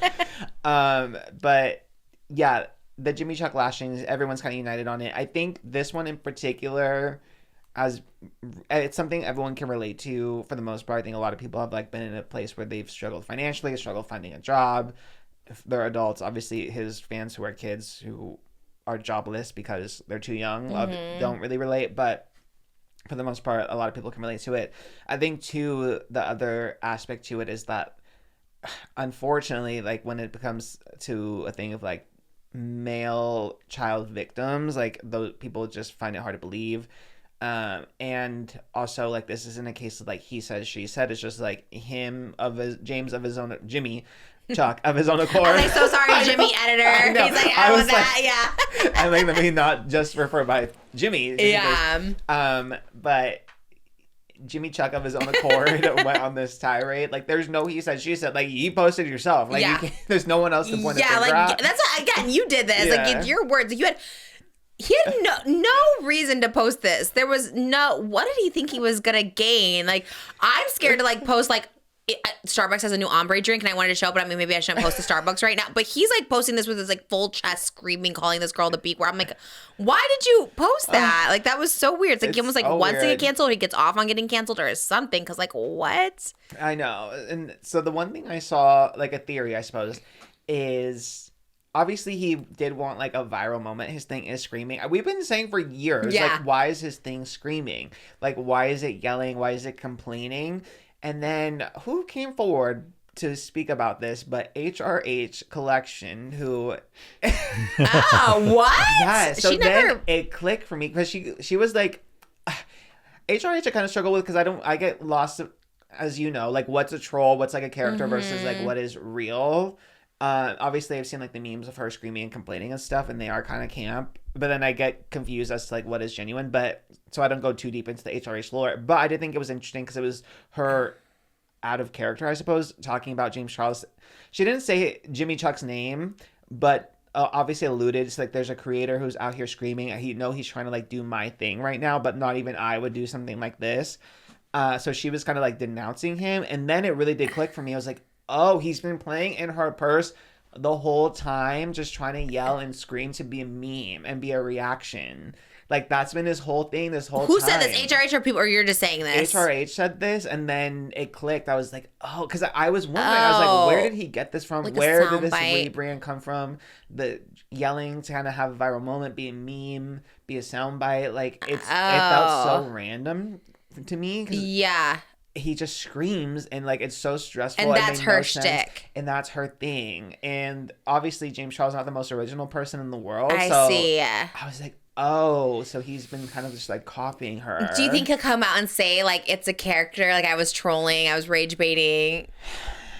I don't know, because I feel like he would have in that apology that he posted. You know what I mean? But maybe But- it's still like in character. I think the problem is he is this person. Yeah. But he amplifies it by like the screaming and stuff. You know what I mean? Like I could tell that Weird. in that first video where he was yelling at the Spirit Airlines employee, he was making himself giggle a little bit because he was like, oh, like he was so theatrical and he was giggling. Right. So he was getting a kick out of it himself.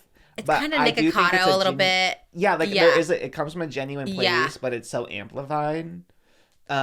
So And HRH, she's out of character and she's saying this is what's happening. she was like, there is a creator out here who is sitting here yelling at someone for losing their job. I can tell they're trying to do the similar content that I do, but I would never do that. And actually, I'm trying to like do more things where I give back more. So you guys let me know. So you do Like- call people fat pieces of shit in front of you in the drive-thru, which is like so insane, girl, but okay. I know. She has like a little bit of hate speech in there. That's what I'm saying. Very Yeah. James Charles coded though. I think James Right. thought people would think it was camp the way like, you know. I guess people were thinking that when he was like yelling at the Tesla on the way back from Coachella. I guess people, like we did too, we thought it was like a little key. Or when he's yelling at, Gen Z for applying incorrectly to be his assistant. And we thought, yeah, we were like, Oh, we okay, thought it that's was kind of crazy. He was camp. literally yelling at the floor Yeah.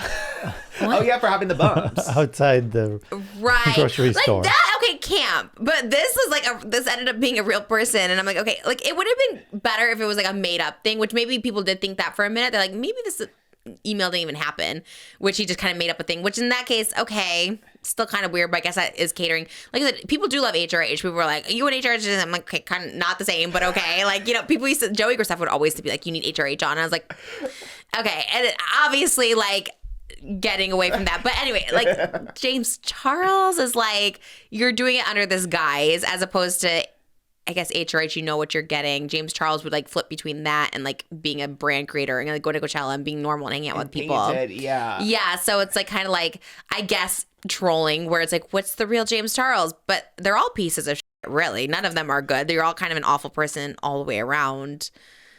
But I guess that makes more sense. But he can't use that excuse. Like, he can't come back and be like, I was trolling, because this is a real person situation. Yeah. So, And I think he was getting so much negative press anyway. Like, there was such a large majority of people like that wouldn't take him serious ever again because of all the allegations and everything he admitted to when it comes to like DMing minors and stuff. So I guess that makes his pivot to being like the screaming, complaining HRH knockoff. Like, that kind of makes sense. Like, so interesting. leaning into being unlikable in a camp way versus like trying to be likable when you're never gonna win them over again, kind of. Right. So he's like, I'm just going to go the complete villain route. So that kind of made sense to me after I saw her TikTok talking about it. I was like, I see where this came from, because it just felt so random to me for a long time.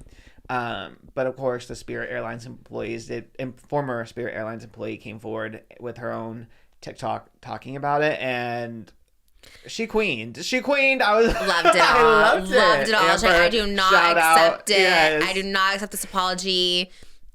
As you shouldn't. He literally called you lazy, blasted you. Like, some people were like, what, he apologized and this is weird and like so, entitled. I was like, no, like she doesn't have to forgive him. I wouldn't forgive him. He like blasted me.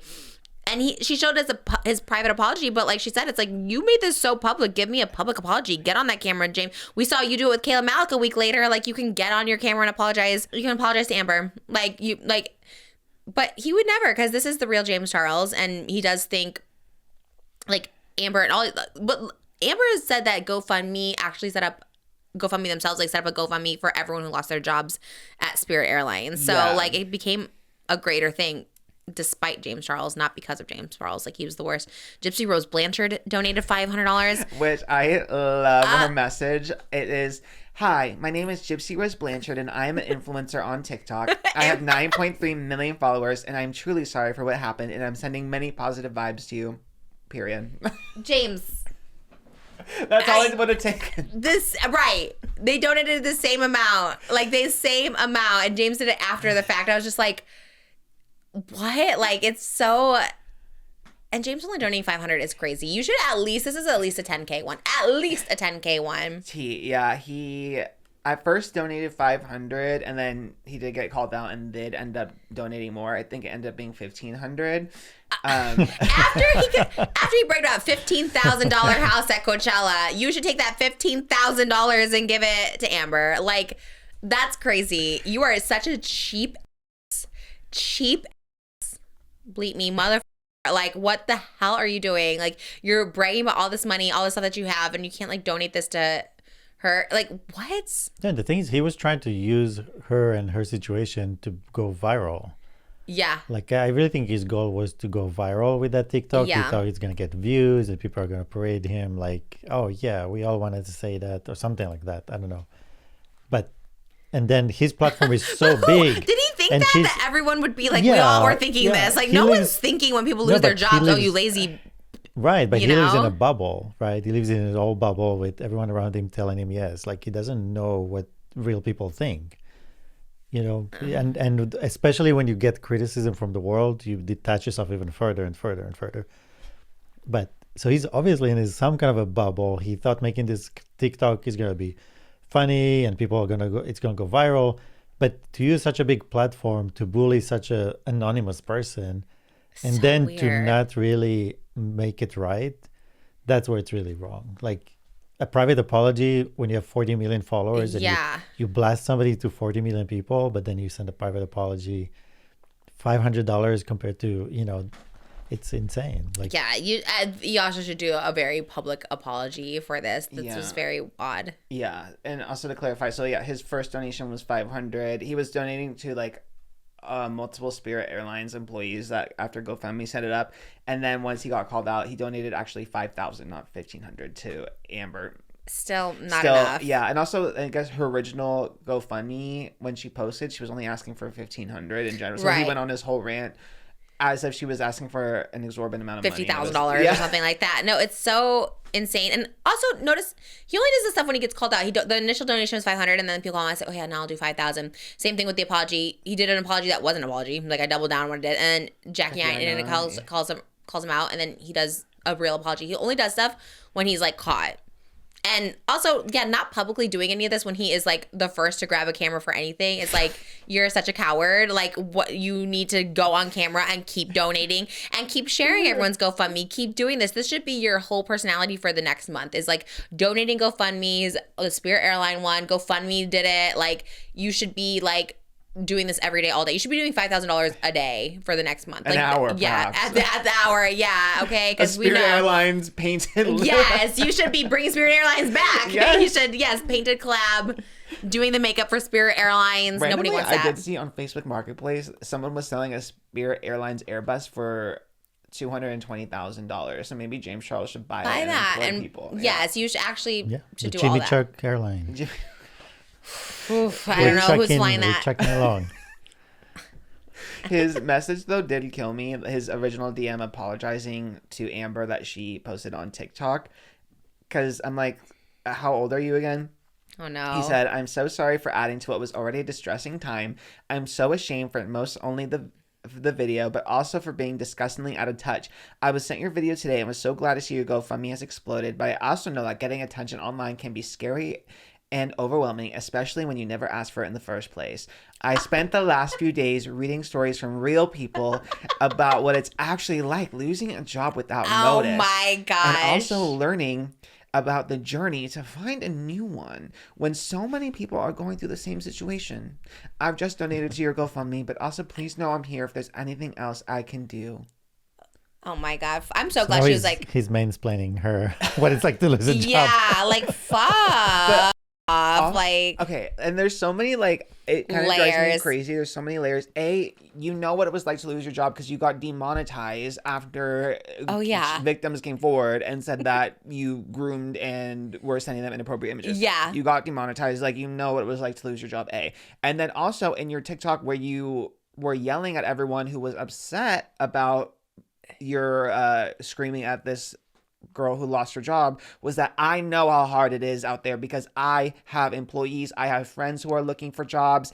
I know how hard the job market is, but you know what you can do is you can, instead of DMing me, you can tailor your resume. You can make a cover letter. You can say, hey, James Charles, I'm a big fan of Painted and everything you do. Like, put effort. Wait, he said that part? Yes, he's like, put effort into your DMs and make it custom for everyone you're asking money from. Oh my God. He said himself, I know how hard the job market is. I know my friends tell me how hard it is. And then now he's saying, I actually had no idea. And I had to spend 3 days learning about what it was like. What? No, you're a liar. But can I remind you how he reacted to just TikTok maybe shutting down? I love this one too. Let me see. I know it's embarrassing. Set my phone down and cry about it not getting banned, but 17,000 people lost their jobs at Spirit Airlines. Why do you think you need to go fund me? I've been making content for a really long time online, way before TikTok was ever even a thing, but truly nothing has ever compared to this. You could have applied for Oh my jobs, but you God. What a little... Cut the side by side, exactly. His reaction to just TikTok, not even him losing his job, just a platform that he can promote He loves to use that on. B word for women. It's like, you're the little bitch. You're the one crying about TikTok. Like, you are a little crying ass pussy bitch. Like, that's what you are. Like, it's just... He's... Ew. And he could easily just move to the next platform, whatever it is. You know, it's You're not crying over TikTok because this is the only place where you can get an audience that doesn't know about your behavior because they just keep getting younger and younger. So you're like, oh, I'm gonna like miss TikTok because like all these like young kids won't know who I am. You're the worst. Everything's catching up with you. Like, okay, maybe Generation Beta will be your fan. I don't know. Like, wait a couple more years. Wait 10 more years. He comes out with the K-pop song. Oh. Well, I mean, he's young Well, enough. you know what? I don't even think Generation Beta, which is the new generation, or Alpha, because I have both of those. I have both kids in those generations, and they're gonna know about James Charles. They're gonna know the lore. Like it's La Sit him Lorna. down and say, bye. In 2019, Tati Bye, Westbrook. sister, again. 40 years later, and that'll be Malibu Sarah. I'm gonna let them know the lore of James Charles. So the minute they're like, "Mommy, I love," no, it's gonna be spread because that is what you deserve. Ugh. Everything about him, I just like it feels eerie. It feels spooky. There's something like not right. And like long term too, I feel like I think you sent me a tweet. It's like, oh God, sometimes it's awful to be just so far ahead of people. Like, you know. Oh my God, yes. Yes. There was a TikTok that was like, it was not even about like influencers, but it was a person saying like they had the intuition to know someone was going to be bad. Yeah. And then they just were too ahead of the game and no one believed them. And then literally I was watching Adam McIntyre reacting to you dragging James Charles. And then he pulled up the James Charles TikTok where he ate you up back in 2020. Oh, no. And all the comments, it was like Dream. It was like all the Minecrafters. It was Spence Waz, Charlie D'Amelio. It was every it girl was like, yes, James, get her, eat her up. Wait, Dream was in there? Oh my God. Yes, everyone was seated for him eating you up, but like, I call you Trish. What did I tell Jimmy? I was like, she's like Nostradamus. I think I called you Trishstradamus. Okay, because I'm like, you had the right message, but you were just too early. Yeah. Did he show mine? I don't even know what I said, but I'm sure it could apply to today. You were talking about how it felt inappropriate because of his grooming allegations that he would befriend Charlie D'Amelio and like kind of use her to when she was 16 to Yeah. introduce himself to a new audience, which is kind of the gag. Like, you did kind of clock it because That's what he keeps doing. yeah, he put himself in a younger demographic that like would kind of be forgiving or maybe just not be able to wrap their heads around the allegations, Including Charlie. I would love to know Charlie's thoughts on James Charles today. I mean, even like Kayla Malik, right? Because she said she was a fan of James Charles because she's the same. Like, she was 16 when she like collabed with him. So very young, not able to like process the severity of like him talking to and sending photos to like little boys. So because people were saying that with Kayla, they're like, oh, she had no problem collabing with him and she knew about all this stuff. Then I'm like, she was 16, 17, 18, like child. And Charlie too. Like, I would assume they're in a dream. Let's get a comment from him now. I want to get a comment from all the people. What do we think of James Charles now? Does he eat us up? Did he eat up Amber? No, like, let's get that. You know what I mean? Because you had that intuition. And I'm going to go one step right. As I said that about David in 2018, I feel like something bad's happening in that group. I hope no one, like, dies. You know what I mean? Like, multiple injuries after. And same thing with James. It's just like I see a documentary about him in, like, 10 years. And I don't know what. Like, I just, like, feel it. You know, there was that one on Netflix, was like The Crash. Did you watch that one? no, not yet. But I saw a clip of it. I guess they had one on Hulu too, like the Mean Girl Murders, and she was like featured on that. This girl, that story is so crazy. And I watched the documentary. So it's like I feel, again, I'm not saying he's gonna like kill someone with his car or anything like that, but it's just like I just feel like this doesn't have like a great. He needs to get it together though. Maybe it's like a wake up call. Maybe my premonitions could be like a wake up call. Be like, oh, Trisha does get right about a lot of things. Or the whole internet basically telling you to like get help. But if you did steal HRH's gimmick, you're weird for that. You'll never be here. I don't really even know too much about her, but she has a fan base. Weird person to kind of model your career after, though. Like, you know what I mean? Right. He's like, oh, this is a hateful person. Let me also be. I mean, character-wise, I don't know you, girl. Don't come for me. I think one time she came for me for like, Trisha Paytas doesn't know who I am. And I was like, oh my god, I'm so. But yeah, that is the character. That is like, yeah, just yelling and screaming, and it's like it becomes like a meme, you know, in like camp. So you should do it when it's the bumps on the road, I suppose, which also was weird because that is meant for people like that need it. Also, like I did see someone say like when he said he went to Amber's profile and assumed that she was able-bodied and white. That was my first thought. It's like you are pretty white and able-bodied. Why did you make it a white woman? That is really, really weird. That was very odd. It's like he tells you who he hates. He hates able-bodied white women. I think also because like when people they do the same thing for gay on like Twitter, they'll be like, it's always a white gay, always a white woman. Like before they say something misogynistic or homophobic, almost as if like they're white, so it's okay, like to excuse the misogyny or excuse the homophobia.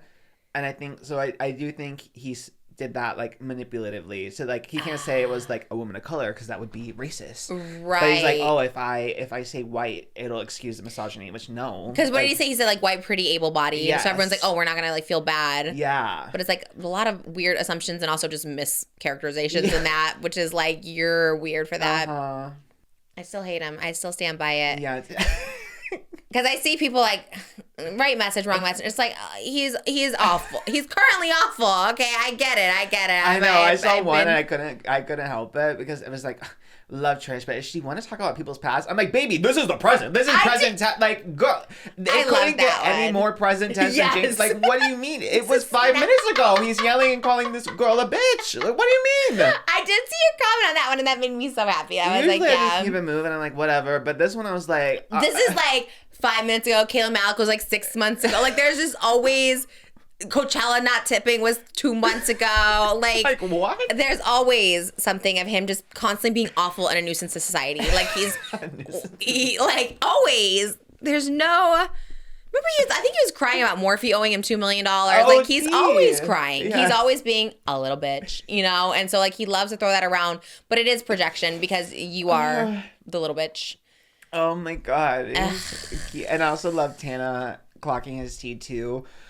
Tana really in this era is like so fierce because she kept it like about business and kind of put perspective into like when she was going around figuring out what like IP to create as a creator or influencer. She's like, she learned from her meetings that makeup is the most financially beneficial because of the turnaround in price. Like you pay 25 cents for an eyeshadow, you sell it for $30. Like the markup and the price discrepancy. So it's the most profitable.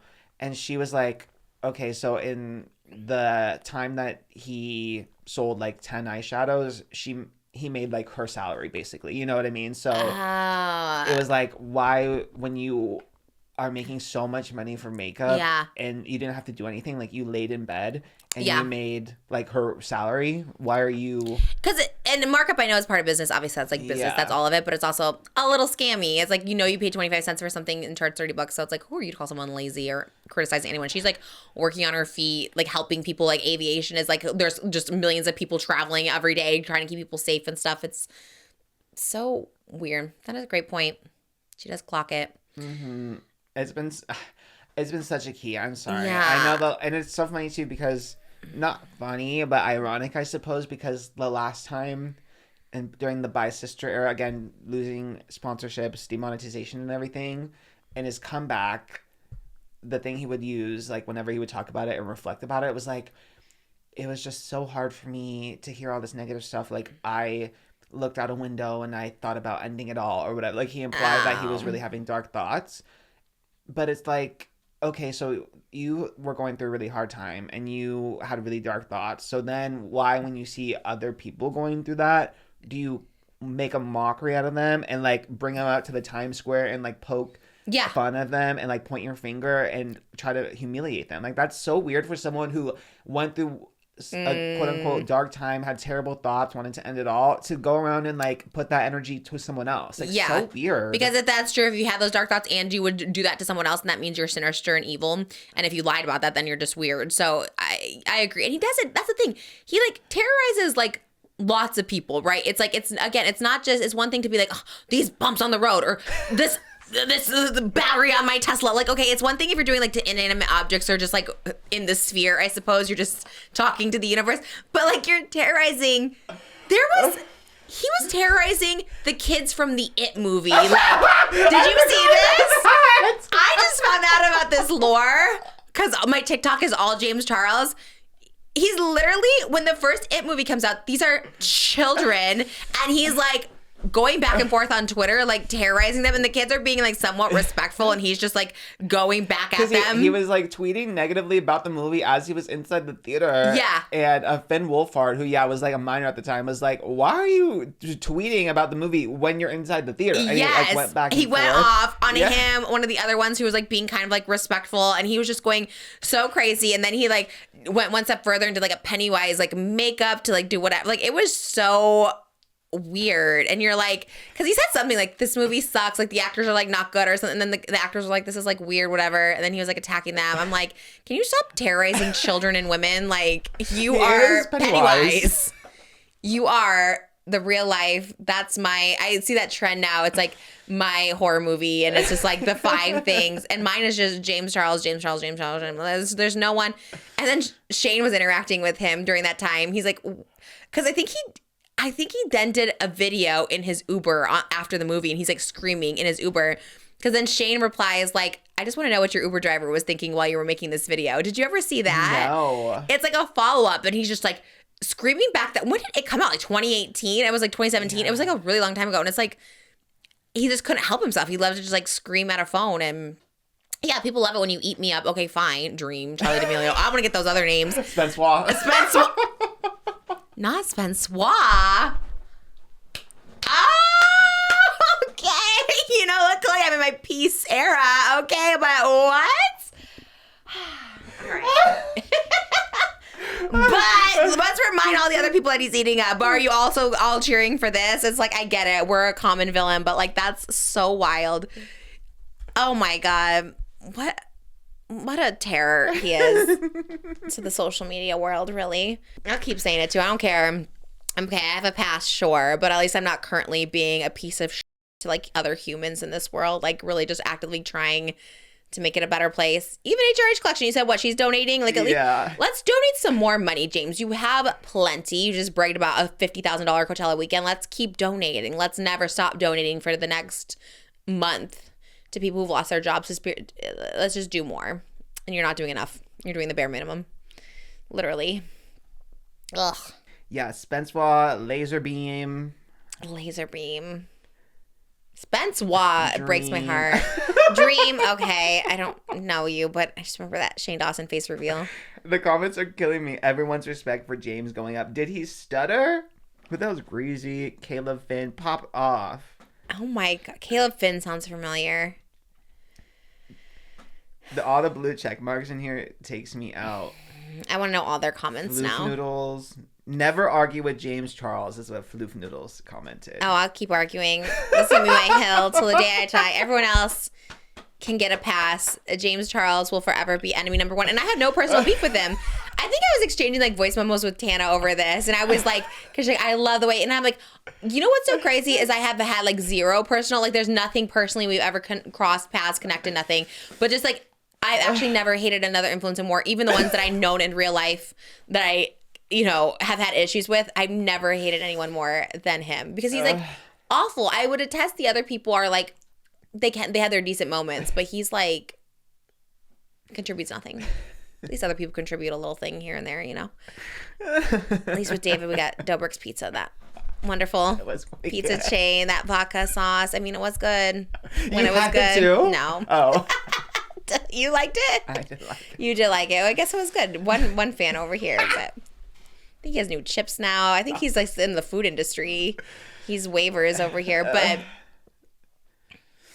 I guess we'll get to the David in the next episode. Yeah, but that's a whole other journey. that's a journey, and I have thoughts. People always want to let me give my thoughts right away, and it's like sometimes I need to like They need to cook a little compose. bit, yeah. Opposite, they need to simmer. They need to be in the fridge. They need to cool down. Because you know my initial thoughts, but I'm They like, come out really hot, yeah. I didn't even reach out. Well, we'll talk about it. I didn't even reach out to Jeff because I just didn't want to have any inside information before I give my opinions on it and my just in thoughts, case, you know. Yeah, that's fair. But James still enemy number one. Forever. And Justice for Amber. Justice for Amber, for sure. Shout out everyone. Gypsy Rose. Gypsy, well, HRH. HRH. Yes, HRH don't come for me. As soon as I say something, I'm like, I don't know your character, I don't know your shtick, girl. I hope you're doing good things. People do like you at least. James Charles can't say the same, so. See, yeah, HRH you know, can get away with it. yeah. That's her key. But, Yeah. I always see us in compilations together. I'm like, were we the same? I don't know. Both meme queens. Okay, Reaction I'll take that. queens, yeah. I'll take that one. But she ain't doing no K-pop song, so as of right now. Saranghae. Don't come for my brand. Me coming for everyone's brand. Try and get you to the K-pop charts. Wow. Really? I think you'll Wow. get it to the K-pop charts. On where? Billboard? It's K-pop charts on Twitter. Oh, it's they its have own like over 1 thing. million followers. Oh. I Because would. people say, anyway, I'm looking into it. I'm looking to He's see what's monitoring. happening before. Thank you. Oh say my something. gosh. I'm very excited about this. This is all really new to me. I don't have time to tweet about any drama when I'm in. If a K-pop drama wants my song, though, let me know because I'm down to have it in a show. Let me see. Let me I check. do love a K-drama. Because they were saying like your song on iTunes was charting. What? Oh my gosh. What if I get like a number one with this? It's going to be so exciting. The Grammy may not be far off. Tomorrow you're in full K-pop. I might be. Oh my God. Me in England just trying to record this. Oh my God. This is very exciting. And I get to perform it live in a week. This is really exciting stuff. Maybe the only time I perform it live is in England. So you might want to see it. The orchestra has been practicing it. They've been like doing the K-pop version in violins. This is very exciting. Wow. And when I do look at your song, then below it has the top albums in K-pop. So iTunes is definitely has you in the right. Right, I did have to place. pick a subcategory. When you submit it, it's like pop, and then it asks if you want to do like dance pop, and I finally got to put like K-pop in this one, so maybe it'll be in the chart. It's hard though. K-pop is competitive, but what? Oh no! Someone tweet. Oh no! About me or James Charles? You. Okay. Even Trisha is doing choreo in her music video at Blackpink. Oh my god. Oh, shots fired! Pink Cash Cow. Wow! I didn't say it. Pink Cash Cow said it. Oh my But it did make me gosh. laugh. I was giving full choreo. Okay, I was giving. Why do they not dance anymore? No, not really. Well, I think people always say Jenny doesn't dance or whatever. People she's are hard Jenny. on her. Yeah, who She's want to rock a- like Jenny? Yeah, and also like you're so busy. It's like, be happy I just showed up. It's giving Harry in Aperture. Like, it's very him, just like, be happy I'm here. I don't know what's happening. Because the dance was messy. With Aperture. with Aperture, yeah. I just love, there's this one video, Jenny. It was when Blackpink was performing on tour. And the clip I saw was like, Rosé is next to her. And like, Rosé's doing the choreo. And Jenny's kind of just like, she's kind of over it. And Rosé is like mid choreo, sees her. And then does like a double take. Like, why are you? Yeah, like, what are you doing? And she's just like, I'm here. She's like, I'm lucky. I'm happy to be here. Honey. Yeah, I do want to walk like Jenny. Yeah, and you know, honestly. Chanel's done like Jenny. Like, is that a song? Like, yeah. Okay. It's like. Everybody want to be Jenny. It's Jenny. Ooh. But have they ever met Jenny? No, but I would like to. I want to rock like Jenny. Ooh. I love that song. Okay, that sounds sketchy. I like it. Oh, well, I have to give it my all because this is my debut and I need to really make a... I gotta come. I have to compete against those Cat's Eye girls. I need to really make my mark, okay? La, la, la, la, la, la, la. Is this what dance is this? Okay. Ain't a debut. Love me once and know you love me twice. By Love who? me once, it's time to roll the dice. Cat's Eye. Oh, their song is called Debut? We ain't flexing, baby. We do what we do. Debut. Wanna pull up on us, checking at the gate and come through. You can run it. No, this ain't a debut. Love me once and know you love me twice. Love me once, it's they time love to roll this the move. dice. La, la, la, la, la, Okay. la. Yeah. I'm here. So that's your debut, Eric. Do my dance on TikTok. Okay, mine's easy with the Oh little my god, heart. you need to just... There's this one girl, she's the actress from, I was going to say, Megan the Doll, but you interviewed her. Of course, She's yeah. the girl that is like she does like the dance of Megan, like she's the actual movement of Megan. She has a country song, and every TikTok she does is her doing, like, she made up the dance to her new single. Like, What's the song? Ironically, it's called Entertainment Tonight, but no correlation. Oh, No correlation. Oh my gosh, she got paid from you guys to do it. And she made up her own dance, and literally every single TikTok is her doing this. And she's the only one, mind you, that's doing the trend because she made it herself. I love it. She's like, I'm just doing this So myself. you need to have that energy for Okay. Sarang Hae. Like, this is your Just chance. doing my own. Do I do my choreo from the video or I just do other choreo? Just to make it like cutesier. I mean, it's cutesy, but it's with a group in my video. Cedric should make up the trend, like make up the dance trend to it. It's giving Meghan Trainor though. You know what I mean? Like, it's like, ooh, like doing a dance that's not catching on.